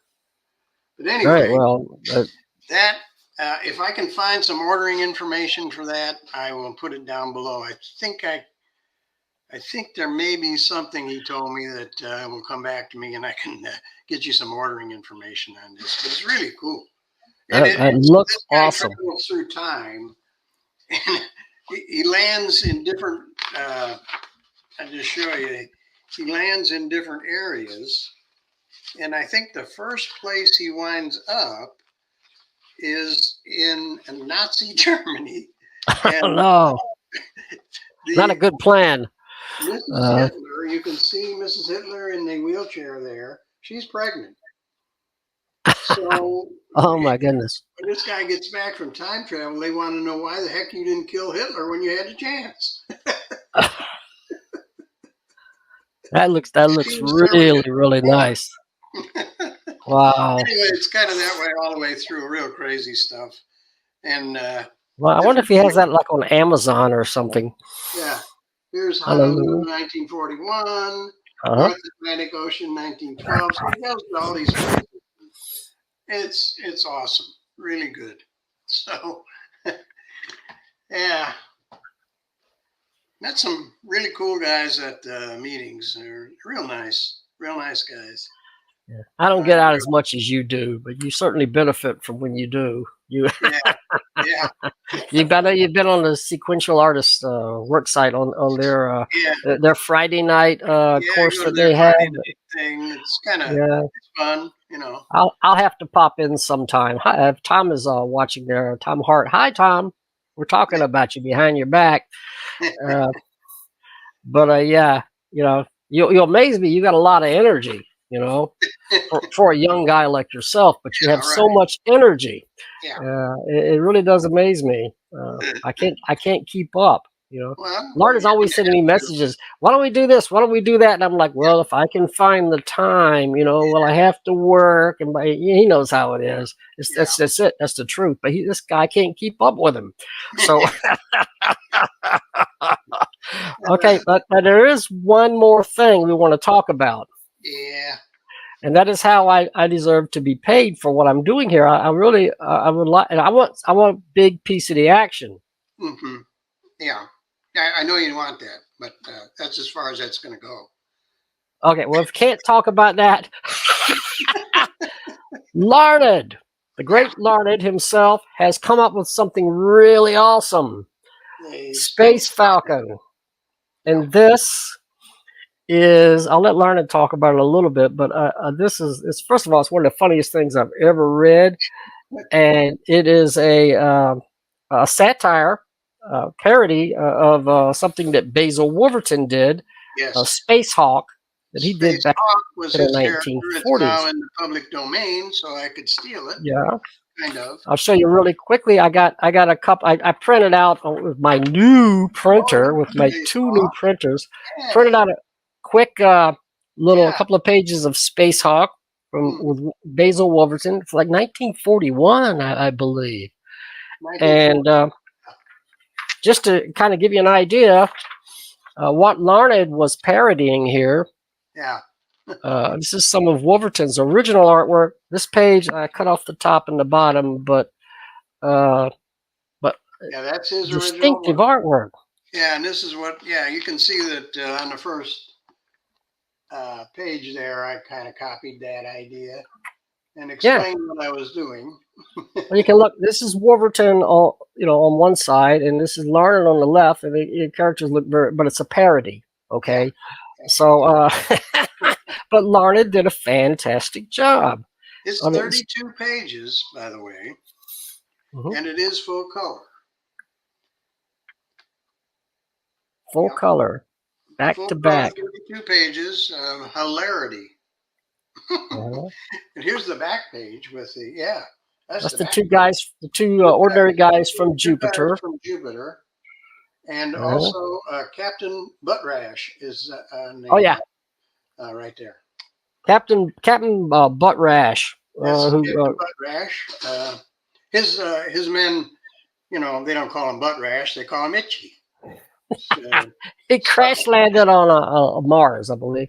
Crash landed on Mars. Yeah, Mars. And there he is with the beard and the long hair. Since he crash landed, so you've got a full beard there. Yeah.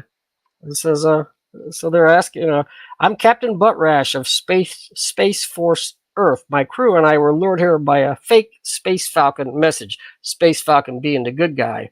Right. And one of the guys from Jupiter says, Buttrash. The other guy says, quiet. But yeah, he does say that he has a nickname. He says, for some reason, my crew called me Itchy. I don't know why. Yeah. So, yeah. So they're looking for, they're going there to try to rescue the crew of the Jupiter spaceship. Yeah, they're trying to get that spaceship back, and they're trying to get the Earthman's crew. His whole crew has been kidnapped, so they're trying to get them back, and the two guys from Jupiter, they're trying to get their spaceship back. And they're on they're at the city of Red Sands. Now, I believe this looks like an AI ILO here. It's AI, yeah. Right there. Put it out and pasted it there. Yeah. Yeah. Because I can't draw that. Yeah.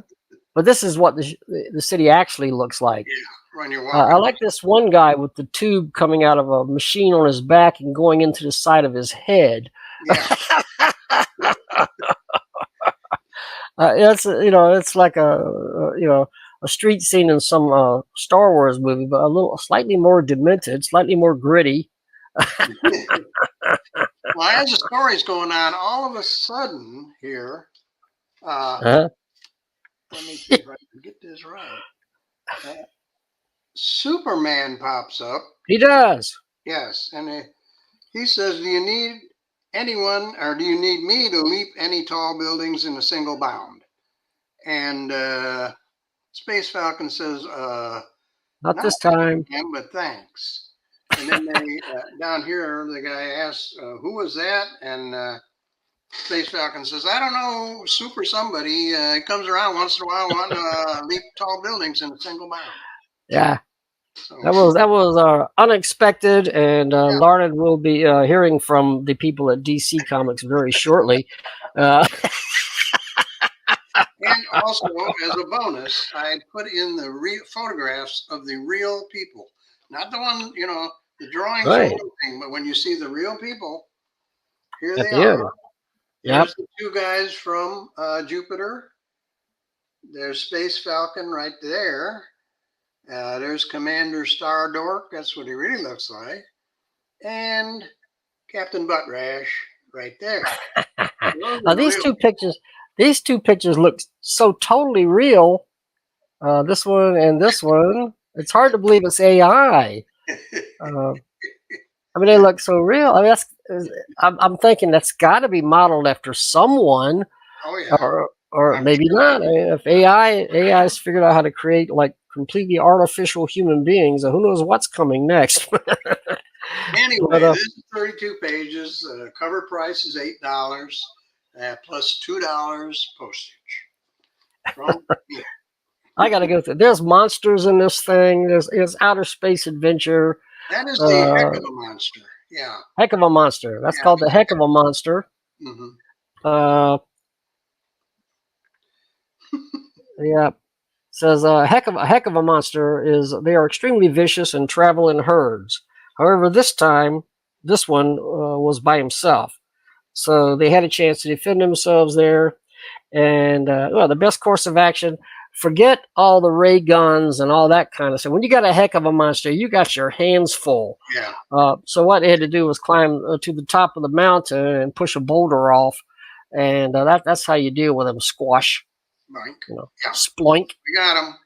So this is good advice in case you come across a heck of a monster. Let me see. And other stuff is going on here. I'm trying to find a certain page. Yeah, this one where the good guys are looking for. They're going to the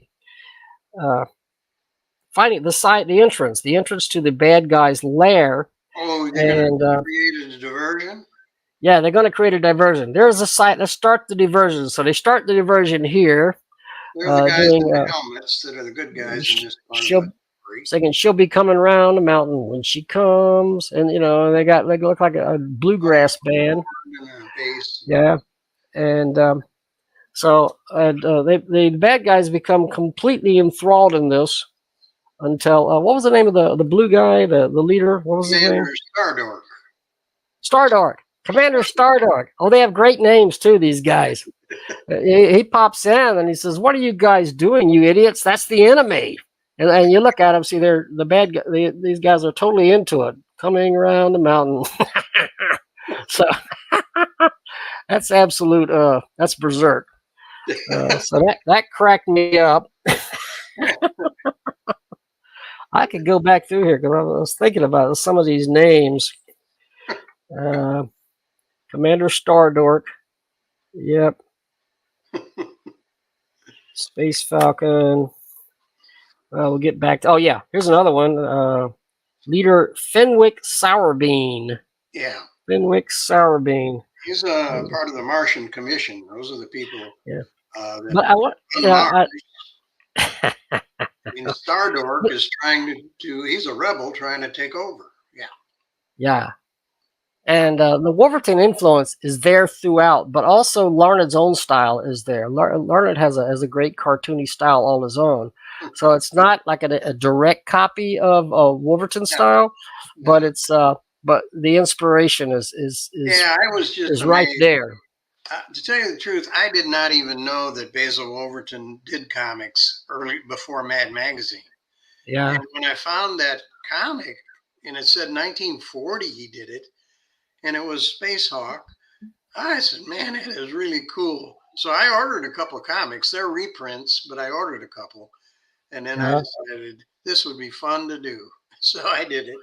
I'm not going to do 32 pages full color again. This is the only time. But you did a great job. It's brilliant. But you got do that. some friends that were Space Falcon. Invite some friends to help out. Yeah. And you got one guy looks like a Flash Gordon. That's Power Nelson. These are real. These are real superheroes from the 40s. No kid, is that their real names? Oh yeah, the Clock. Wow, because this guy looks like Flash Gordon. This guy looks like the Green Hornet. He looks like the Green Hornet. But that's the Clock, and that guy is the White Streak. They were all superheroes in the 40s. I'll be darned. Yeah.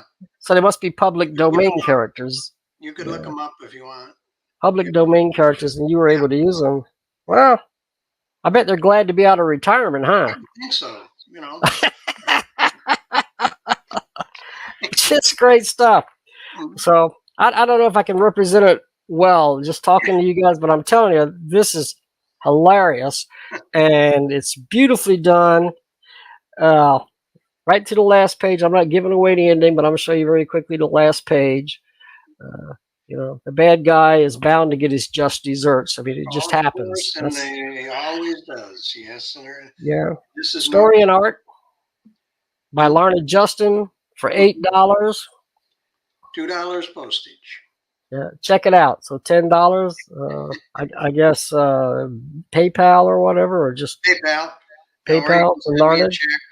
They put get this one. I'm not just saying this because Larned's standing here beside me. He is. He's standing right here. He's right here. But I'm saying it because it's a great comic, and I mean it. It's really great. So, yeah, Basil Wolverton would have been proud. Oh, wow. Yeah. I don't know.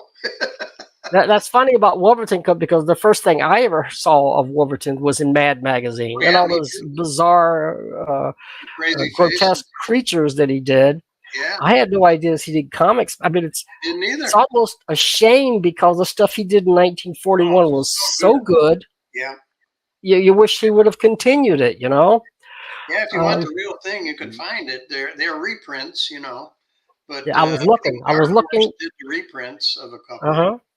I was looking on Amazon. They have a collection of all of the Space Falcon strips. Yeah. In one volume on Amazon. That might be expensive. I don't know. Yeah, I'm not sure how much it was, but anyway, it was very much a temptation. Yeah, but they're not. You know, it's not humor. It's a regular story, exciting story. So, right. So it's anyway space fantasy. Yeah. Anything else? I don't have anything else. Oh, this was funny. I don't think I have anything else. I think that's all. That's okay. Well, we've been talking for 53 minutes. Okay. That's pretty good. That's right inside. We try to keep it a minute or less. Sometimes we go a little over. This was this particular episode. It was kind of like taking a little break, but without taking a break, because we didn't have a lot of comics to review and a lot of stuff that we had to cram into a short period of time. So we just started talking about. So we're always looking for comics to review. And, unfortunately, you have to send Steve one and me one. That's the only problem. But other than that, we'll get them on and we'll do the best we can to promote them for you. So you send each of us a copy of your book. We will review it on the show. Yep. And our next show, we're going to be, as I said, we said earlier, we're going to interview Floyd Sumner. That should be a blast. Yeah. Looking forward to that. Yeah. We've done a lot of interviews. I thought about doing a compilation. I didn't realize how many interviews we did. We've actually done a lot. I mean, yeah, we really have. And going back to Steve Shipley, Steve Willis. Yeah. Mm-hmm. So I appreciate you guys tuning in. All right. I think we will wrap it up for tonight. So we will see you next time. Adios.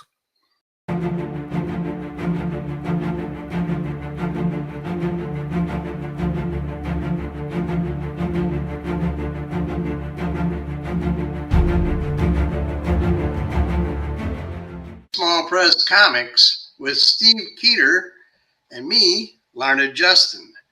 And today we'll be talking Small Press Comics with Floyd Sumner. How you doing, Floyd? I'm doing fabulous. Yes. We just have to wait 1 second for Steve to come back in the picture here. Yeah, he disappeared. Yeah, I think he got called away by somebody, and he'll be right back. Who could that somebody be? I don't know. Well, wait a minute. Here's somebody. Yes! Oh, it's not Steve, but it is the Lovely Daddy. All right. Haven't seen you for a while, Loathly.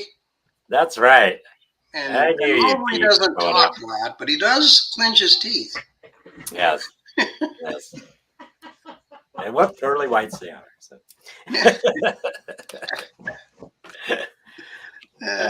That's going to take another 10 minutes for Daddy to make next. And then he'll lose his glasses and have to find those. Yeah. Exactly. There he is. Hey, it's Steve Keeter. Got the headset on. You ready now? Yep. Yeah. There was a reason. There's a reason that I did that. There's a reason that I did that. All right. And I'll show you the reason right here. I think I know the reason. This is the reason. A Floyd caricature. Very cool. The Floyd man did this drawing of me, and I guess that's Jim Maine. That's Jim Maine. Yep. Yeah. I mean, well, it turned out better for me than it did for Jim. He looked like one eye looked like Quasimodo. Right out of his head. That's how I picture Jim. So he's always like, yeah. Well, he's the grim one, and you can see in this picture who the grim one is. Yeah. And this was in Posette number 50. Oh, okay. Yeah. Posette number 50. Who did that cover? You didn't. Or Alan Freeman did that cover. Oh, yeah. It's funny because I have a book that Alan Freeman did the cover of too, and yeah, we've got a couple of them. Let me grab it real quick. Okay. It's my turn to take off now. Oh yeah. Yeah. Go ahead, put on your costume, and we'll be right here. I'm looking through this book. That Posette number 50 was quite a great zine. But that's my favorite part, no doubt. Floyd Man's Illo. Yeah. Yeah. So I met Alan at Stumptown in 2005, 2004. Okay. And that's when I was doing this thing called Kawump. Oh, yeah, I remember that. And Alan did. I've seen that. Yeah, Alan did the cover. Look what I got. Look what I got. Oh, you got that. Yes, and I have the other somewhere. Yeah. We're on the same page. Right. Yeah. Definitely. Yeah. So he also did an interview in here, I believe. Either this issue or the next issue. Oh, here it is. Mm-hmm. I did an interview with him, actually. It was. Oh, you interviewed him? Yeah, 20 Questions with Alan Freeman. Oh, yeah. Oh, yeah. But that was pretty much the last publication that I self-published. So.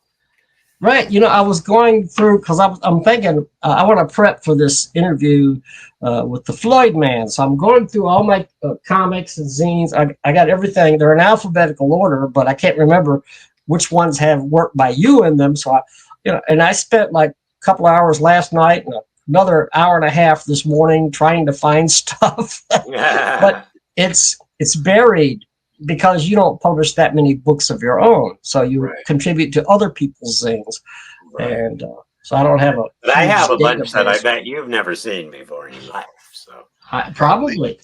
Do you do a lot of covers mainly? Gosh, what did I do? I did a lot of covers. I did a lot of pinups. Most of Jim's early good-looking books, I did all the as Robert Sumner. Exactly. Yeah. Robert Sumner. Now there's a name remember that guy? In a long time. What caused the change? The change in what? Name. Attitude and First name. Attitude. Yeah. Well, okay. So I started going by Floyd since the 80s. When I first started publishing, I thought, I'll use my real name, and then I don't like it. There's too many Roberts. There's not enough Floyds in the world. Too many Roberts. Yes. And I think your sister calls you Bobby, as I recall. Yeah. My whole family does still, which I absolutely hate, So it was basically my chosen name, deriving from my obsession with Pink Floyd, and B. Oh, that's cool. It started in the 80s when I was I don't know if you guys have like outdoor school in school. Outdoor school's great. They send sixth graders away for a week to camp. Mm-hmm. And then so they have counselors and stuff, and we all pick funny names and stuff. And I picked Floyd, because I was Floyd, I was listening to Pink Floyd. And so a lot of my friends that I met there, they call me Floyd, and they always have, and I'm like, I like that. So I answer better to that now than Robert. Yeah. Is that your real name? Is your name Robert Floyd Sumner? No, actually, I'm named after the losing Confederate General Robert E. Lee. So, What is it? Robert Lee? Lee, yeah. Robert E. Lee? No, just Robert Lee. Robert Lee. Okay. Sumner. Okay. I was actually named after. I was named after my dad, in terms of Robert, but my dad's name was Charles. But his middle name was Robert, but he went by Bob. So, but he called me Zeke. So I have an identity crisis. I didn't know who you are. I don't know who I am. Identity crisis. You're a man of many names. Exactly. So, yeah. Oh, great. So that's the whole Floyd. Floyd story. So when Facebook started, I'm like, well, I don't just want to be Floyd. I want to be Floyd Man. So. There you go. There you go. It carries a certain weight with it, a certain gravitas. Exactly. It's very superheroic. When did you get started in small press? How long you been involved? Well, I just so happened to have the very first thing that was published. Oh my gosh, really? Oh my goodness. Cool. In small press. Oh, it was way back in 1981. It was. Wow. And it was there in Portland, because I'm in Oregon. Yeah. And in Portland, there was a guy called Mark L. Reed, and he published small press. And I had no idea what small press was. Yeah. And he published a book called The Monday Funnies. And he would have it at newsstands even. Really? And I'm like, I saw a thing on the news about him publishing, and I'm like, I was like 13 years old, or so. Yeah. And I'm like, hey, I want to get a comic in that. And so I contacted him, and he said, yeah, send something in. And me not knowing anything about the publishing process. Yeah. What looks good printed, the fact that he was black and white, et cetera, et cetera. So it was actually Monday Funnies number 6. Wow. And he had 2 color covers, 3 color covers. Wow. And it's mid-bag size, and it just had local artists and stuff. That's not mine. Mine you can't even read, and it makes no sense. My first character that I created was Mr. Mum, and Mr. Mum was I mean, you guys are old like me, so I don't know. A bunch of geezers there. Exactly. You guys are a little bit above me, actually. But I'm not here to insult you. No, I respect my elders. So of course not. But I feel this. I feel this deeply. I feel this pain. This pain from what you just said. But just kidding. Just kidding. No. Anyway, I'm younger than that guy right there. I'm younger than him. Right. You know I love you guys. So anyway, so there was a show called Make-A-Wish. Do you remember the show Make-A-Wish? Oh, I remember that. Right on. Yep. And it was Tom Chapin, which was Harry Chapin's brother, that hosted it. Oh, and yeah. it was I remember that now. Yeah. Oddly enough, it changed my life because it was on that one fateful Sunday morning that I was watching, and they had a cartoon on there, and it was The Strange World of Mr. Mum. And Mr. Mum is like kind of like the precursor to The Far Side. It's just this guy. He never said anything. Weird things happen. Yeah. And all I remember is in the cartoon, this guy's bowling, and then when the ball goes to the pins like all raise up.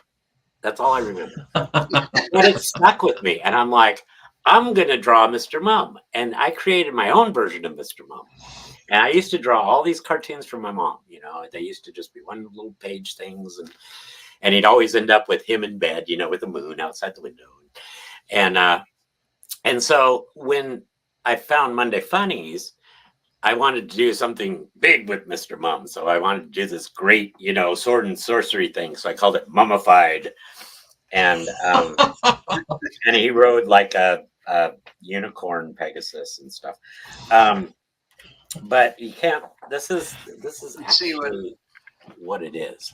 Yeah. Mummified. Let's see. I see that. Okay. And I drew it horizontal. First of all, I colored it with felt pen, and you can't even really read it because I didn't know how to letter.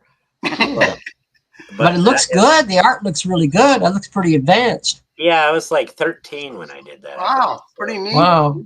So yeah, that was heavy blacks. Yeah. Right. That was 1981. So amazing. This is the first issue of Monday Funnies that he did. So. Oh yeah. He ended up going 9. That was the only one that I had printed because I saw it and I'm like, I'm too embarrassed to do another one.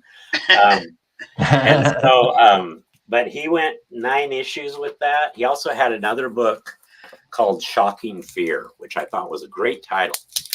And I have those too. But so I actually, you know, in the back of my mind, one of my ideas is to do like a horror anthology. And I thought, man, Shocking Fear is such a great title. And I actually got in touch with him about 5 years ago, I think. And I said, you know, if I do a horror anthology, can I use that name? And he's like, oh yeah, go ahead. So that might be in the works eventually if I get rich and famous. But Shocking Fear, I like that title. Yeah, and if you look closely in that issue of Swell that you have there, Larned, yeah, I got one right here. The name of the band of Monsters of Rock is called Vic and the Shocking Fears. Oh yeah. Featuring DJ Mink. So I have used it already, but yeah. That's amazing. From all those years ago to get around to doing that. Right. So then after that, you know, I spent 10 years trying to get through school and, you know, working bad jobs and still drawing, you know. And so in 1991, I believe, was my first self-published thing. And that's the Saga of Space Cat Oriole. Oh, wow. Wow. And I haven't seen that one. Yeah. Wow. This was my very, very first thing that I did. And it was, I knew nothing about publishing. So it's 8.5 by 11 staple. Yeah, I did that too. Yeah, we all did that. Yeah, and it's not a bad story, you know. It's the Friskies Jewel, because all the names had something to do with, like, the dog soldiers were the dog soldiers of Valpo. The cats lived on planet Purina, you know, and so Purina. Yeah, and so they're searching for this Friskies Jewel, you know, and it's just, you know, it was fun. So, but I did 3 issues of that. So, yeah, and that's that. So, I'll let you guys talk for a while because I'm like taking over here. So. Yeah, I'm still blown away by this issue of Swell Comics. Yes. Issue number 1. And our favorite story was this one. Yes. The Basher Boys from East Berlin. Oh, yeah. I got the biggest laugh out of this. that is Bachelor Boys. You know, I told you the story of how they were created. But yeah, Helmut and Dolph, they're something else. They're you know, they were created with me and my brother in art, Randy Lee Prinsloo, who's no longer with us. Mm-hmm. And that story there is actually the longest comic story from start to finish that I've ever drawn. Is that right? Yeah. How many pages? 16. 16. 16 pages. Pretty amazing, you know. I mean, when you look at some of this artwork, you know, of course, you always, you know, usually draw in a very exaggerated style. Right. You can see that, you know. Well, and not just that, but all the stuff hidden in the backgrounds. Like, I don't know if you noticed on that page, up in the top left, top right, the little glare on it. Paul Newman singing "Raindrops Are Falling on My Head" as they're riding the bike. I did see that. I did see that when I read this. Kind of stuff in there, and there's actually a couple references to Randy because he created it, and of course the book is dedicated for Randy. But he had a character called the Shadow Fool, and Shadow Fool is something else. He's really cool. And I have a character called Black Mirth, which is part of his universe. But on this page, barely you can just see right there in the corner is a Shadow Fool billboard. You can't really read it, but the original. What page is that? They're not numbered, so. Yeah, see, I did number the pages. It's like, oh yeah, this is on page this is on page that, but I never put numbers on the page. Yeah. But it's a great story. It's just unbelievable. And then there's hilarious. He also had a great character called Killer Cat, who was based on Sarah Connor, Terminator, and she was like a badass bounty hunter. And I think I put somewhere in here. There's a Killer Cat bail bonds. I just remember these guys. The must pound. The must pound. The must pound. Well, see, Dolph is the sensitive one, and Helmut's the more kind of, you know, logical one. So this is awesome. When did you do this story? That I just finished right before I published the book. You just finished it. Is that the one you said you started a while back and then you finally finished it? Actually, in the pages of number 3, which I don't know if I have a copy of. I saw. I was going through my collection. Wasn't it mostly a mini comic? No, maybe not every issue. Was a magazine size. Okay, well, it could be a different than the one that I'm thinking of. You know, maybe somebody else used that title as well. Size 1, but of course I don't have number 3 handy. Anyway, yeah. So. Oh, we got a nice view of your room here. You can see all the stuff hanging on the walls. Art dungeon. Yes. This room has character. There's no doubt about it. Where the magic happens. But Bachelor Boys actually did on some pretty good size paper. So, back in the 50s, you know, EC Comics, they did really large. I think it was 15 by 22. So this is some of the original. Let's see. Oh yeah. Wow. And it's on heavy duty illustration board, which I love. How do you really how do you know how to make the size of the word balloon? I don't. I thought that I really do. If you look at the issue, the lettering is all different size fonts. Because that's got to be hard to do. It is, and I just guesstimate, you know. So it looks great. The lettering is this computer lettering or? It is. It is computer lettering. It's a font from Comic Craft called Joe Kubert. Oh, so yeah. Which is my favorite comic book font. I have a whole bunch of them. I have tons of fonts. Joe Kubert. It looks it's perfect. It really is. Yes, I dig Swell's comics. Who does the stickers for you? I go through vinyl disorder. Vinyl what? Disorder.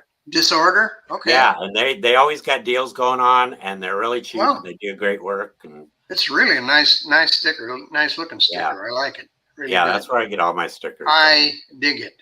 Yeah. As a matter of fact. Yes. Yeah.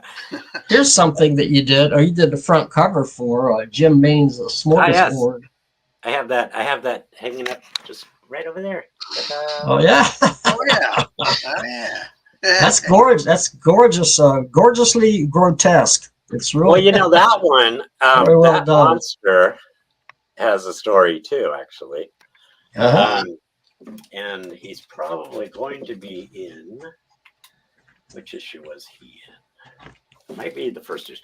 This is This is what I went on after Space Cat Oreo. I did and was a place for my stuff. And this issue was printed on the office copier, which was the worst possible thing I could have printed it on. It had like black marks and just, it was nasty. But they let me print it on there. So, but yeah, this is just this one's not even stapled. So. And let me see. This was also the first appearance of Sergeant Roadkill. Yeah, I wanted to ask you about Sergeant Roadkill. What books did he appear in?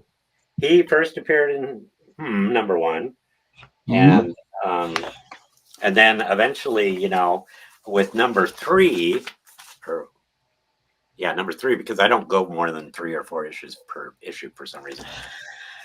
Number 3, I put an ad in saying, "Oh, coming soon, Sergeant Roadkill's Fanboy Journal." I had no idea what I was going to do with it. You know? But you know, you probably remember this one. So, Sergeant Roadkill's Fanboy Journal. That's the 3rd issue, 4th issue, 4th issue. Yeah, with Mr. Dark, and so that was where I really started getting more serious. You know, color covers and you know, not caring that I was spending much more money printing it than what I was making because it was small press. We didn't make anything. Typical, right? Yeah.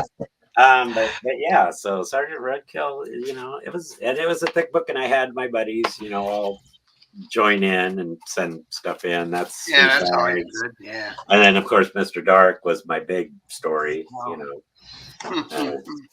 Which maybe someday I'll reprint. I don't know. But yeah, so and then this is how do you do your colors? How do I do my colors? I do it all on computer, on Photoshop. It's all on the computer. What program? Photoshop. Photoshop. Okay. Photoshop, but I do have the Retro Supply kits. And Retro Supply is great because they have the kits that can make it look like a vintage old comic, you know, which is what I was yes. Yeah, I was going to ask you, how did you make it look like newsprint? They have textures. And newsprint textures, and I just put them over, you know. Yeah, that really was a neat effect, I thought. Yeah, I made sure not to cover up Eric Estrada's teeth, though. So. Right. That's the only white thing in the book. So. It's the only thing he's remembered for. Yeah. But yeah, my friend, you know, my brother Randy, he did this Erica X. Oh, yeah. And he was so outrageous. I mean, he didn't care. He wasn't racist. He wasn't, you know, he was the nicest guy. He taught me everything I know about pop culture in the 60s and 70s. Yep. The only white thing in the book.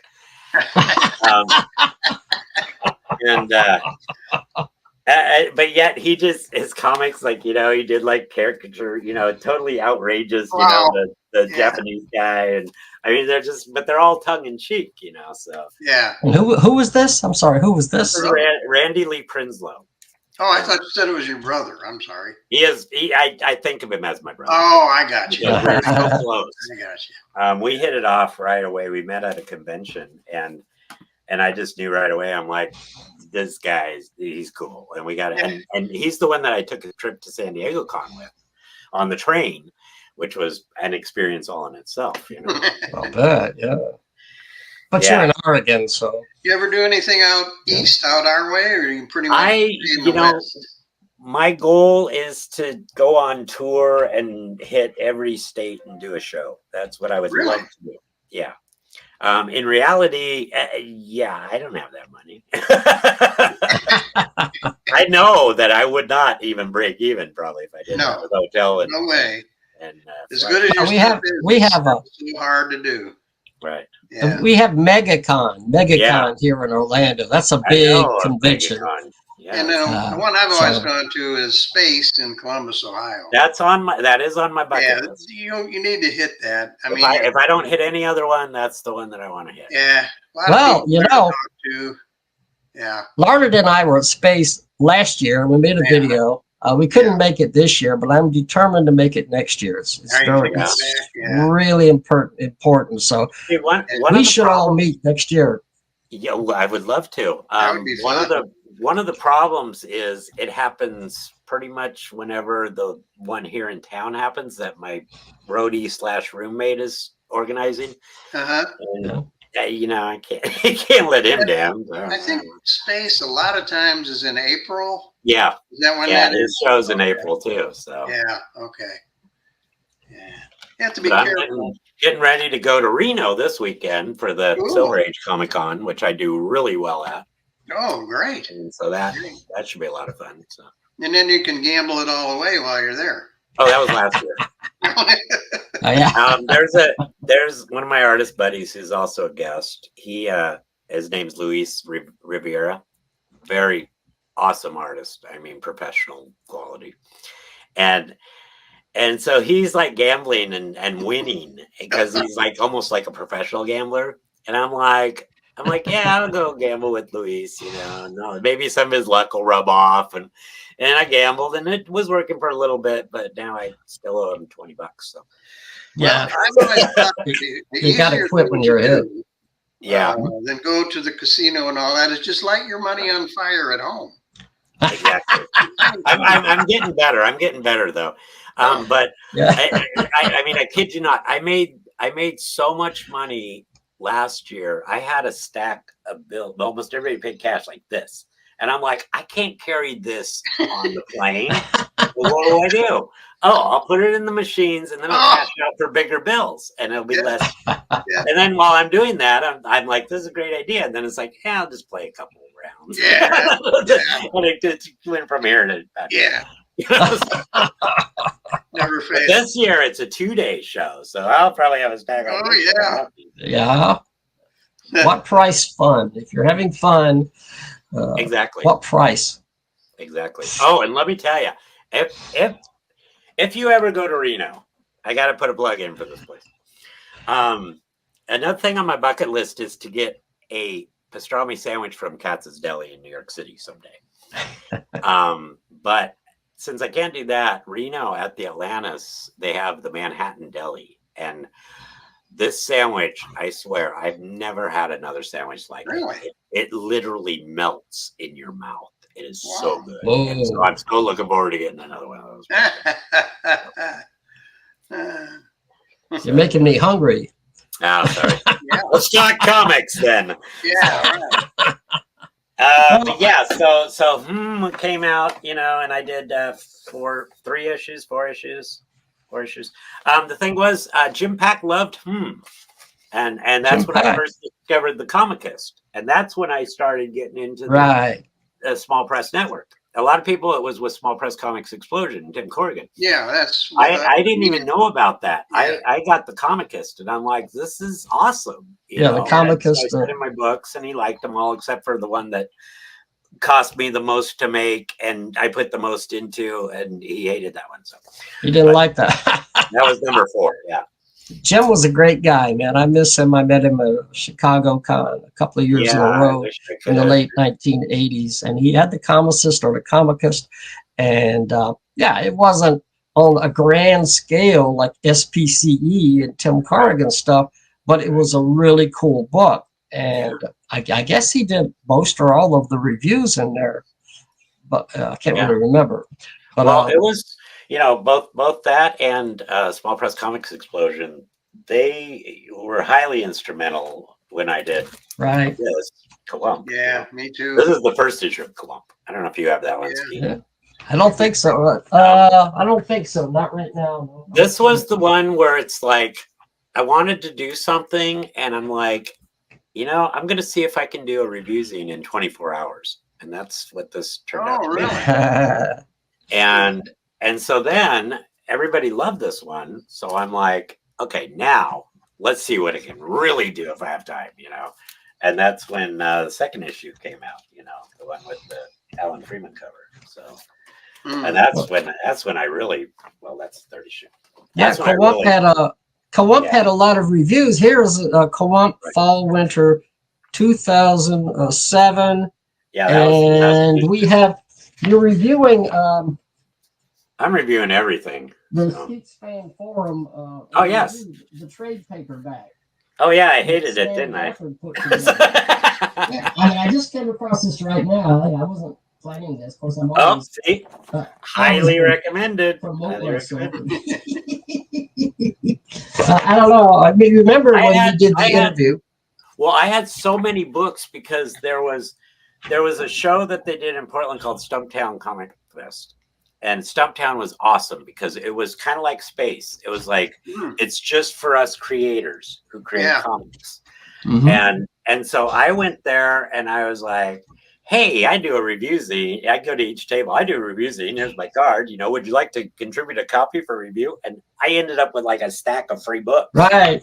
Like right on. Yeah. So then I reviewed them all for Kawump, And, I regret not doing the fourth issue because it was started and it had an awesome oh god, let me remember his name.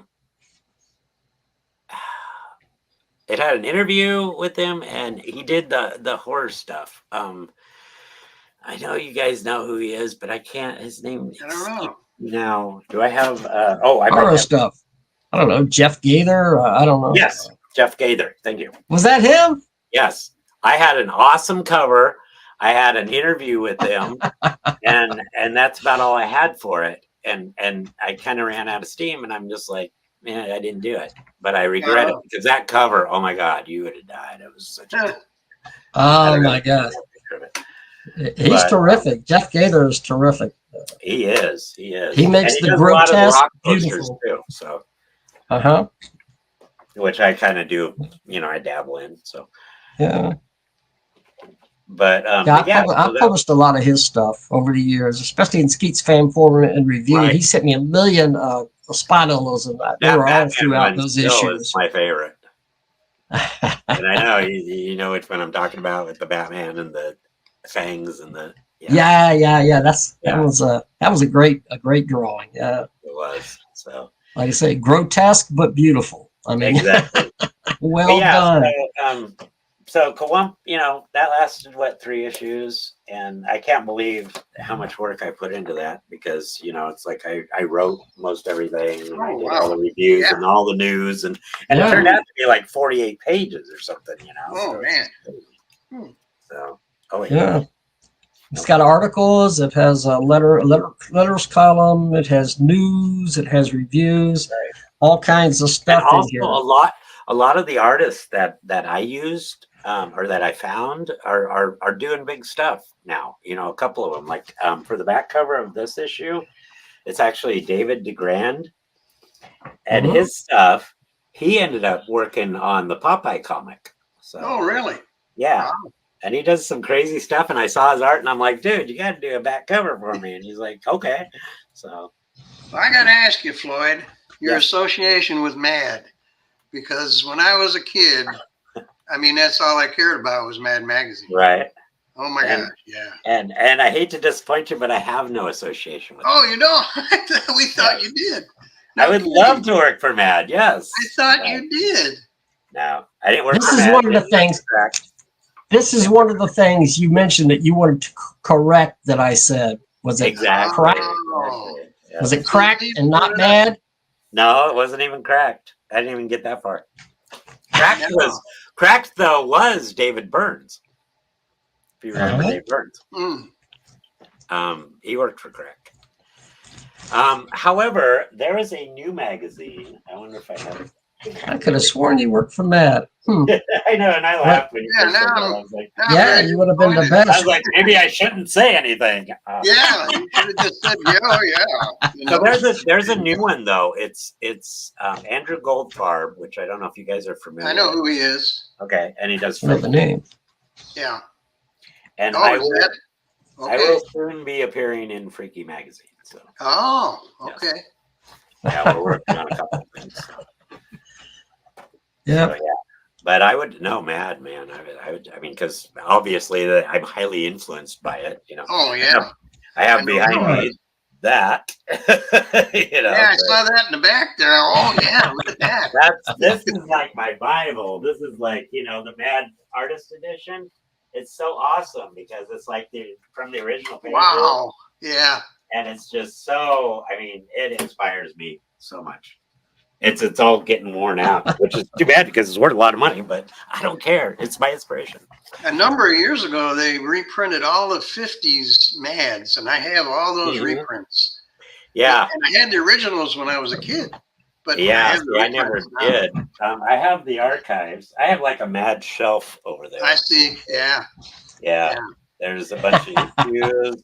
There's the slipcover Russ Cochran Panic. And then a couple of the archives. I can't afford the archives now. They're crazy. Really? Wow. Right. Yeah. And then the Maddest Artist ones. So, but yeah. And then up there is Tom Richmond, his different Draculas.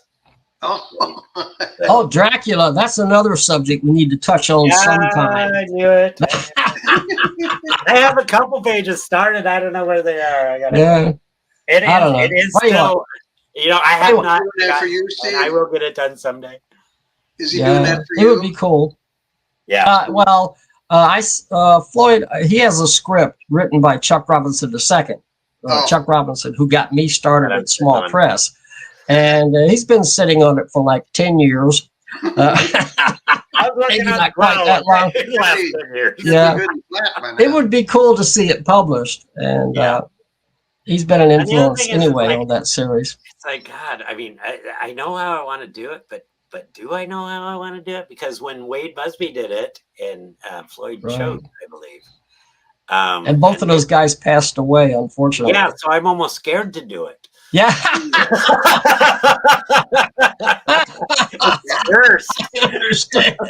Yeah, but it's vampires, so you'll come back. It's okay. Right. Especially since one of them was named Floyd, So. Right, that's right. Floyd choked. Anyway, well, I hope you finish it one of these days. I'll wait. I have some stuff laid. But I know you're extremely busy, and I know you get paid for your work normally. You're a professional, and so I understand all that, But if you get a chance, if you feel like it, whatever. It's still always in the back of my mind. Yeah. Okay. And how much money do you want? Think about it. I literally looked at my bank account this week, and it said $6.66. Oh no! I got the same amount that I do. Yeah, I'm like, thank God I'm going to Reno this week. Yeah. I got something else here. Who published this? I did not publish it. However, I do consider it my book because about Unabashedly Trashed. Here's the skivvy. Me and a bunch of the Garbage Pail Kids artists, they were like, we should do a comic book, and they know nothing about comic books. Right. And so for the longest time, they're like, hey, are we going to do a comic book? And yeah, we should do a comic book. And oh, well, this and that. And they're humming and hawing. And I'm just watching and laughing, and saying, it's just amateurs. And so finally I'm like, okay, I can't stand this anymore. And I got in the conversation. I'm like, you guys want to do a comic book? Like Mel Gibson said in Mad Max, come talk to me. So, and so I told him, I said, okay, this is what we got to do. You guys got to get stories in. You got to do this. You got to do that. I will be the editor. I will do the production. I will do this. I will do that. And the other thing, and and they didn't even have a title. I named it, you know. I'm like, well, you know, we're Team Trash, so let's call it Unabashedly Trashed. And they're like, okay, that sounds good. So then I did the logo, and then I did the cover, and meanwhile I was getting little stuff trickling in, you know, and I'm kind of kicking them in the butt, you know, trying to get them going and stuff. And I said, don't do any continuing stories. And so what does Brendan Snyder does? He does a continuing story. Too big. And I said, here's my idea. I want it to be, because we're a crazy group, you know, we're out of control. I want it to be like Mad Magazine, Crack Magazine. And so what does Mike Stephens do? But he does this like insightful, you know, piece that's like kind of dark, and I'm like, it doesn't really fit, but it's cool. I love it. You know, it's great. Yeah. It turned out all right. And so there's good stuff, there's bad stuff. And then I did the 4-page, I think it was 4 pages story of the flipped out the and you did this. And that, which I reprinted in Swell, along with the Jason one too, I believe. But so that was done. Yeah, that was done originally for Trash, but then I'm like, well, I'm going to color it. I'm going to use it in Swell because I get a full page. And I like that name. Snack Lives Matter. Let's see what's on the opposing page there. I just got a glimpse of it. Show the other page. That is from Becky Sharp, and it's a zombie. Let's see that. Steve, show the I see that too. I wanted to see that. Let me tell you. Oh, wow. She is incredible. She's an incredible artist. She's from the UK, and she's pretty damn hot. And you already, if you're watching Becky, you already know that, you know. So these were all people who were the artists for Garbage Pail Kids. Yes, all of them are sketch artists for tops for Garbage Pail Kids. Yeah, you mentioned a 4-page strip. Is this you? Yes, yes. That's the Uploader of Terror. Strip. Wow. Yeah. Which I wanted to do like an EC type style. So. Yeah, definitely, I can see that. Yeah, and that might be reprinted in a future issue of Swell. So. But yeah, in a Floyd Man strip, nothing is subtle. Everything is, absolutely. Mad. Yeah, it's out of control. Not that he's not capable, but this is what he enjoys doing. This is what we enjoy seeing too, so it's okay. Right, because it's, you know, so you wonder why I kind of went away from small press a little bit in the 90s. Mm-hmm. There's a number of reasons. I wasn't making any money, but I already knew that going in. Yeah, right. It was actually because of Steve Keeter, and I didn't like his attitude. So no. I was a jerk, man. I was a jerk back in those days. You know? I'm kidding. All right. I kind of switched from making comics to doing production for Jim for many years in the mid-90s. Jim Maine. Yeah. And that's right. And then actually you know, I got married and I had my son, and unfortunately I spent more time on Jim's books than with my son. There's that. And so it just kind of was that, and I was like, you know, I gotta, because I have to create. That's just what I'm here to do. Right, you're born to do that. You can't. You cannot deny that. Right, it's my passion. And after, you know, like 58 years, I'm trying all these different jobs, and nothing's working. I'm like, this is not it, you know. And so that's why I kind of, you know, it's sink or swim time. But I was like, which way do I go? Because I can paint, I can airbrush. You know, do I airbrush skateboards? Do I paint? Do I do fine art? Do I do this? You did some skateboards before, right? Didn't you airbrush? Because I saw those.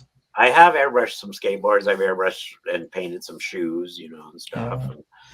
And I didn't know which way to go. It's like, you know, so that's about the time that sketch cards started popping up. There we go. because those weren't a thing in the 90s. And I never thought I would be drawing Garbage Pail Kids. But I was a wacky package guy. I love wacky packages. I have almost all the wacky packages from the 70s. That's what kind of helped shaped me into, what's going on here. But I didn't know much about Garbage Pail Kids because that came out when I graduated from high school. I was chasing girls and, trying to just survive.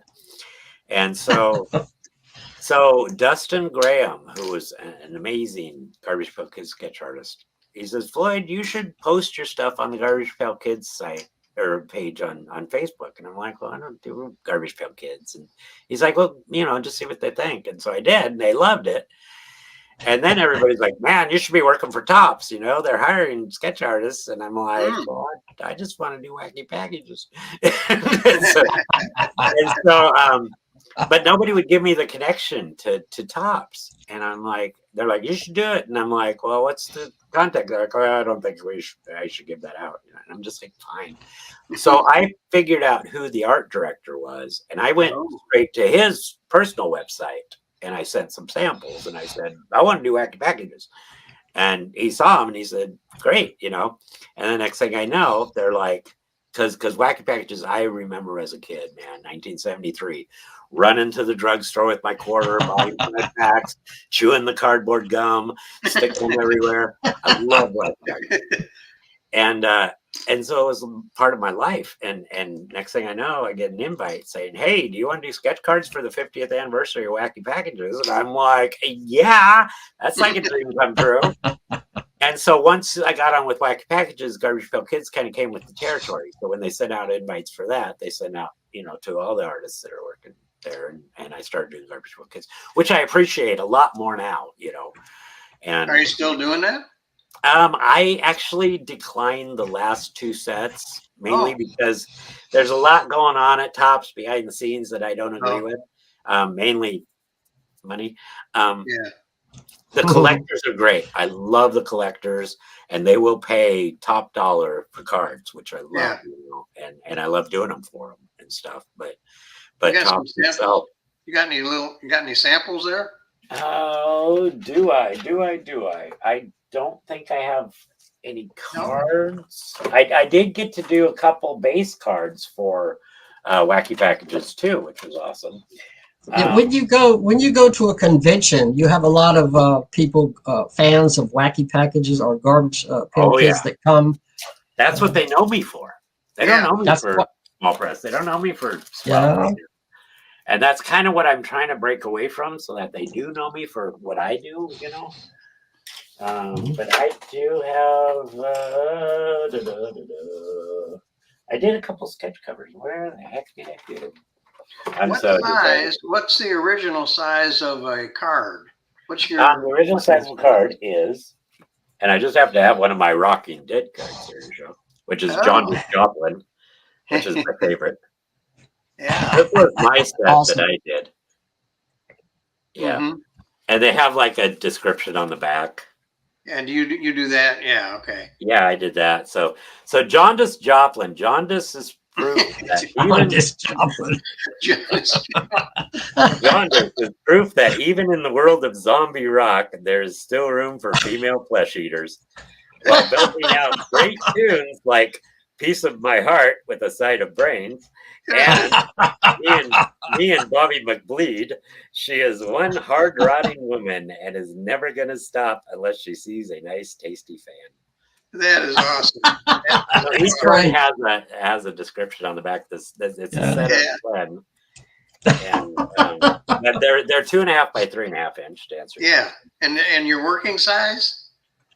That is the working size. Really? I'm working on a set. You're that small? Oh yeah. Oh, I didn't know that.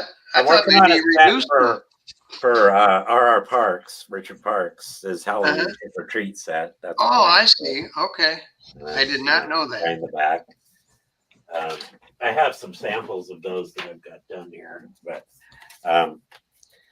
these are great because I can draw whatever the heck I want. So yeah, I just drew a bunch of cool. There's a cool zombie. Oh yeah, wow. So yeah, They're just a lot of fun, and he pays better than Tops, and treats his artists better. There you go. Yeah. That's okay. Go ahead. They come you get the whole set in a pack. That's the pack. How many is in there? There's 10 cards and a bonus card, and the bonus card could be a sticker, could be a duo card, or could be an original sketch card by me or one of my Garbage Pail Kid buddies that I have. Oh, that's cool. Or the creme de la creme, which is the metal card. Ooh. It's actually printed on metal. Printed on metal. This is the Metallica one. And, very nice. And it's got a description on the back. Yeah. Yeah, wow. It's nice and shiny. So look at that. But yeah, so. Where are those available? Where can we get them? You can't get them for long because I've got about 8 packs left. From you? Yes. Directly from you? Yes. But if you look at that questionable, is it real, is it fake ad in the back of Swell? It's in there, huh? Okay. It's in there. Yeah. Okay. All right. Now we can do it. Yeah. But I'm going to Reno and I'll probably sell out. So I just found this cover. I think you did this cover. This is for a BPP, a jam comic.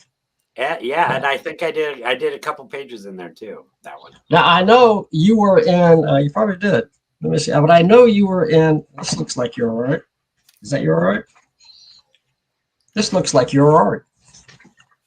That is my art. Yeah. Wow. That's better than I remember. Yeah, it looks great. If I could just hold the thing still for the camera. But you were in the UFO, the United Fanzine Organization, for a short while in the 1990s. Not long. I think you said you didn't even get around to publishing anything. I don't think I did. I think I was in maybe a month, 2 months. Yeah.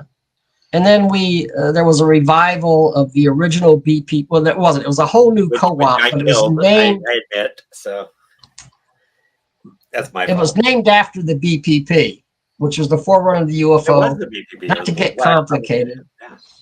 Blue Plaque Publications, and you were actually chairman for a short while there. And I killed it. Yeah, I was the last.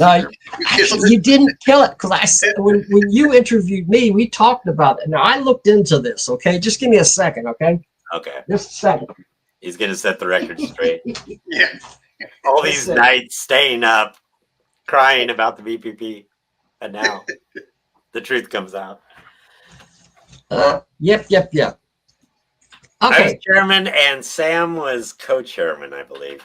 Right, you were co-chairman. You were co-chairman. No, Sam Gafford was co-chairman. Because I was printing some of the issues. Adam you guys Owen worked was doing the together. covers.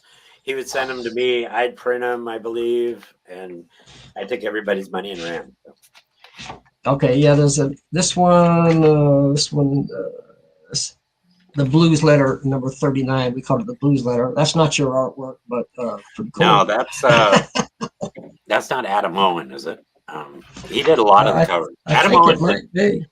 Adam Owen did some amazing covers on the BPP newsletter. So it says Lonesby. What's the guy's name?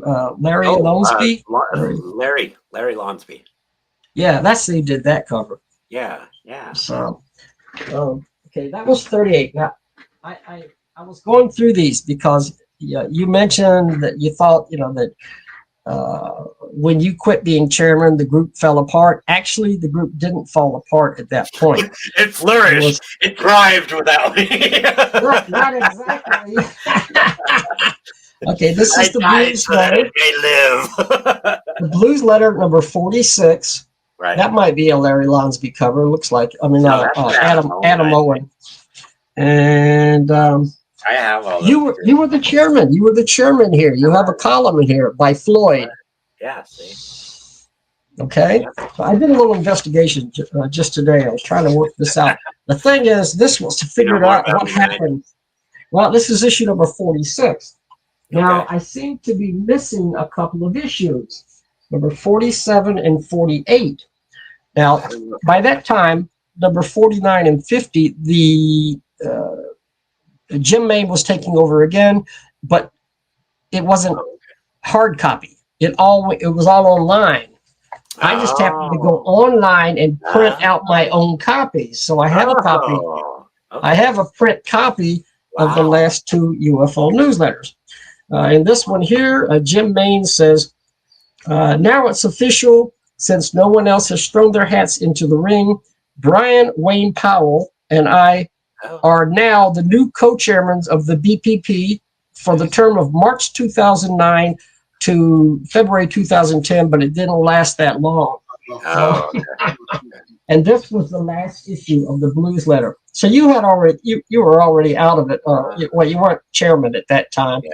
Oh, I'm sure they'll curse my name too. So. Yeah, and I did mention that I contacted. Yeah. No. What did you say? I screwed that one up, right? But anyway. Well, again, I was going through a lot at that time too because of my marriage and my son and my everything. Okay, that's okay. And number 50, the last Blues Letter. Again, it was online only, which is the death of any co-op. I will never let the UFO go strictly online. That's the end when you do that. It's got to be print. Because it changes the whole schematic of the thing. You know? Yeah, it's not the same, and it's here and it's gone. You go online, you look at it, and it's gone. You forget it, but you have a print copy of something. That's forever. Now this one, Jim Main has a column right at the beginning, and he says, "Well, gang, here it is, Blues Letter number 50, a milestone for the group. Who'd have ever thought we'd get this far? Sad to say, though, this is the last issue of the Blues Letter. This is the end of Blue Plaque publications. So that's when it officially ended. Okay. Right there. And then the remaining members of the BPP moved over to the UFO, and the two groups reunited. And that's the history. I just wanted to clear that up. No, I'm glad you did because I had no idea that was going on. Speaking of ending, we are a little over an hour now. Oh, no. We have found that the audience doesn't last real long. Okay. Sorry, audience. No. One more thing. Larned, no. I've had 2 more things to show. Number 1. Extended episode. Yeah. No. Floyd Mann's cover for The Shadow of Dracula, the last issue, which I hope there will be another issue. I hope so wink, too. Wink, really. Nudge, wink, wink, nudge, nudge, wink, wink. And the other thing is this incredible cover for something that we talked about when Floyd interviewed me on his podcast. His cover for the book that Sam Gafford and I did together, the Don Knotts tribute zine, The Incredible Mr. Knotts. Oh, wow. Zoom it in. I don't even know where my copy is. Wow. Yeah. It's a great book. I think it's a great book. Actually, that cover, that picture on that, he is actually supposed to be more not this way, but more this way. But I had to stretch it out to fit the page. So the original is more square, but. But it still looks great. I'm glad I have my copy. That was a really good one. So, okay, Larned, you can end it now, pal. No, I just wanted to. Yeah, I didn't even get to talk about Mondo Flawed. Talk about it. Do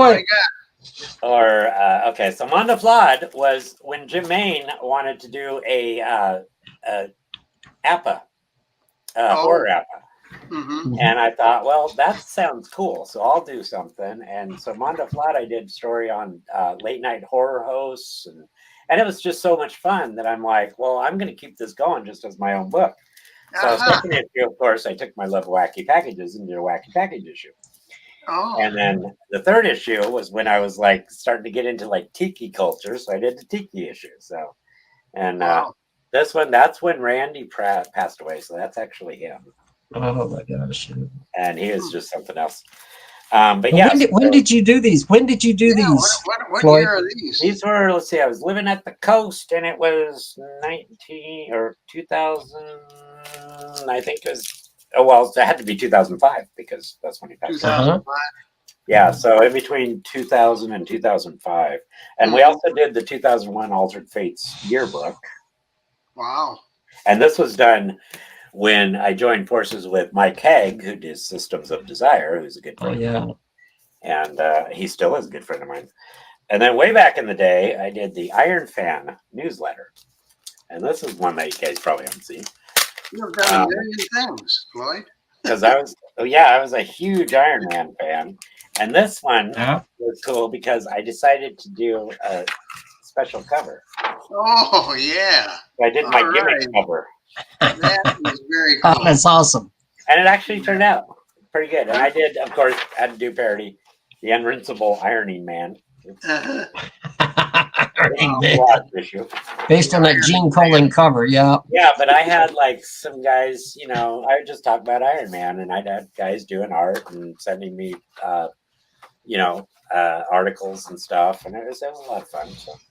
Wow. But again, my fourth issue curse, you know, so. Yeah. On Facebook, it says you work at Monster Wax. What is Monster Wax? Oh, Monster Wax was awesome. That was one of the first card companies that I started working for. He's actually in Florida, and he does some great card series. I did Monsters and Maniacs, and if you look him up, he's got a lot of really cool sets that I would love to have. Okay. But yeah, Monster Wax was Kurt, I think his name is. So I haven't worked for. He hasn't done anything for a while, so I haven't really. But yeah.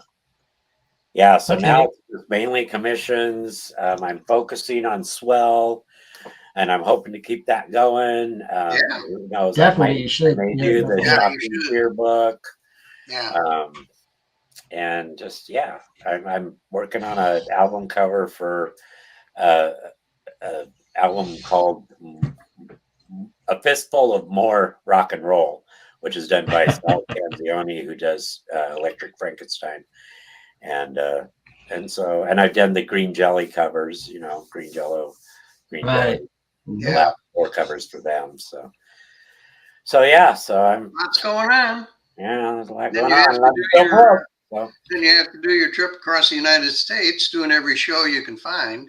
You need to get that fit in there somewhere. I would love space. Space is a must.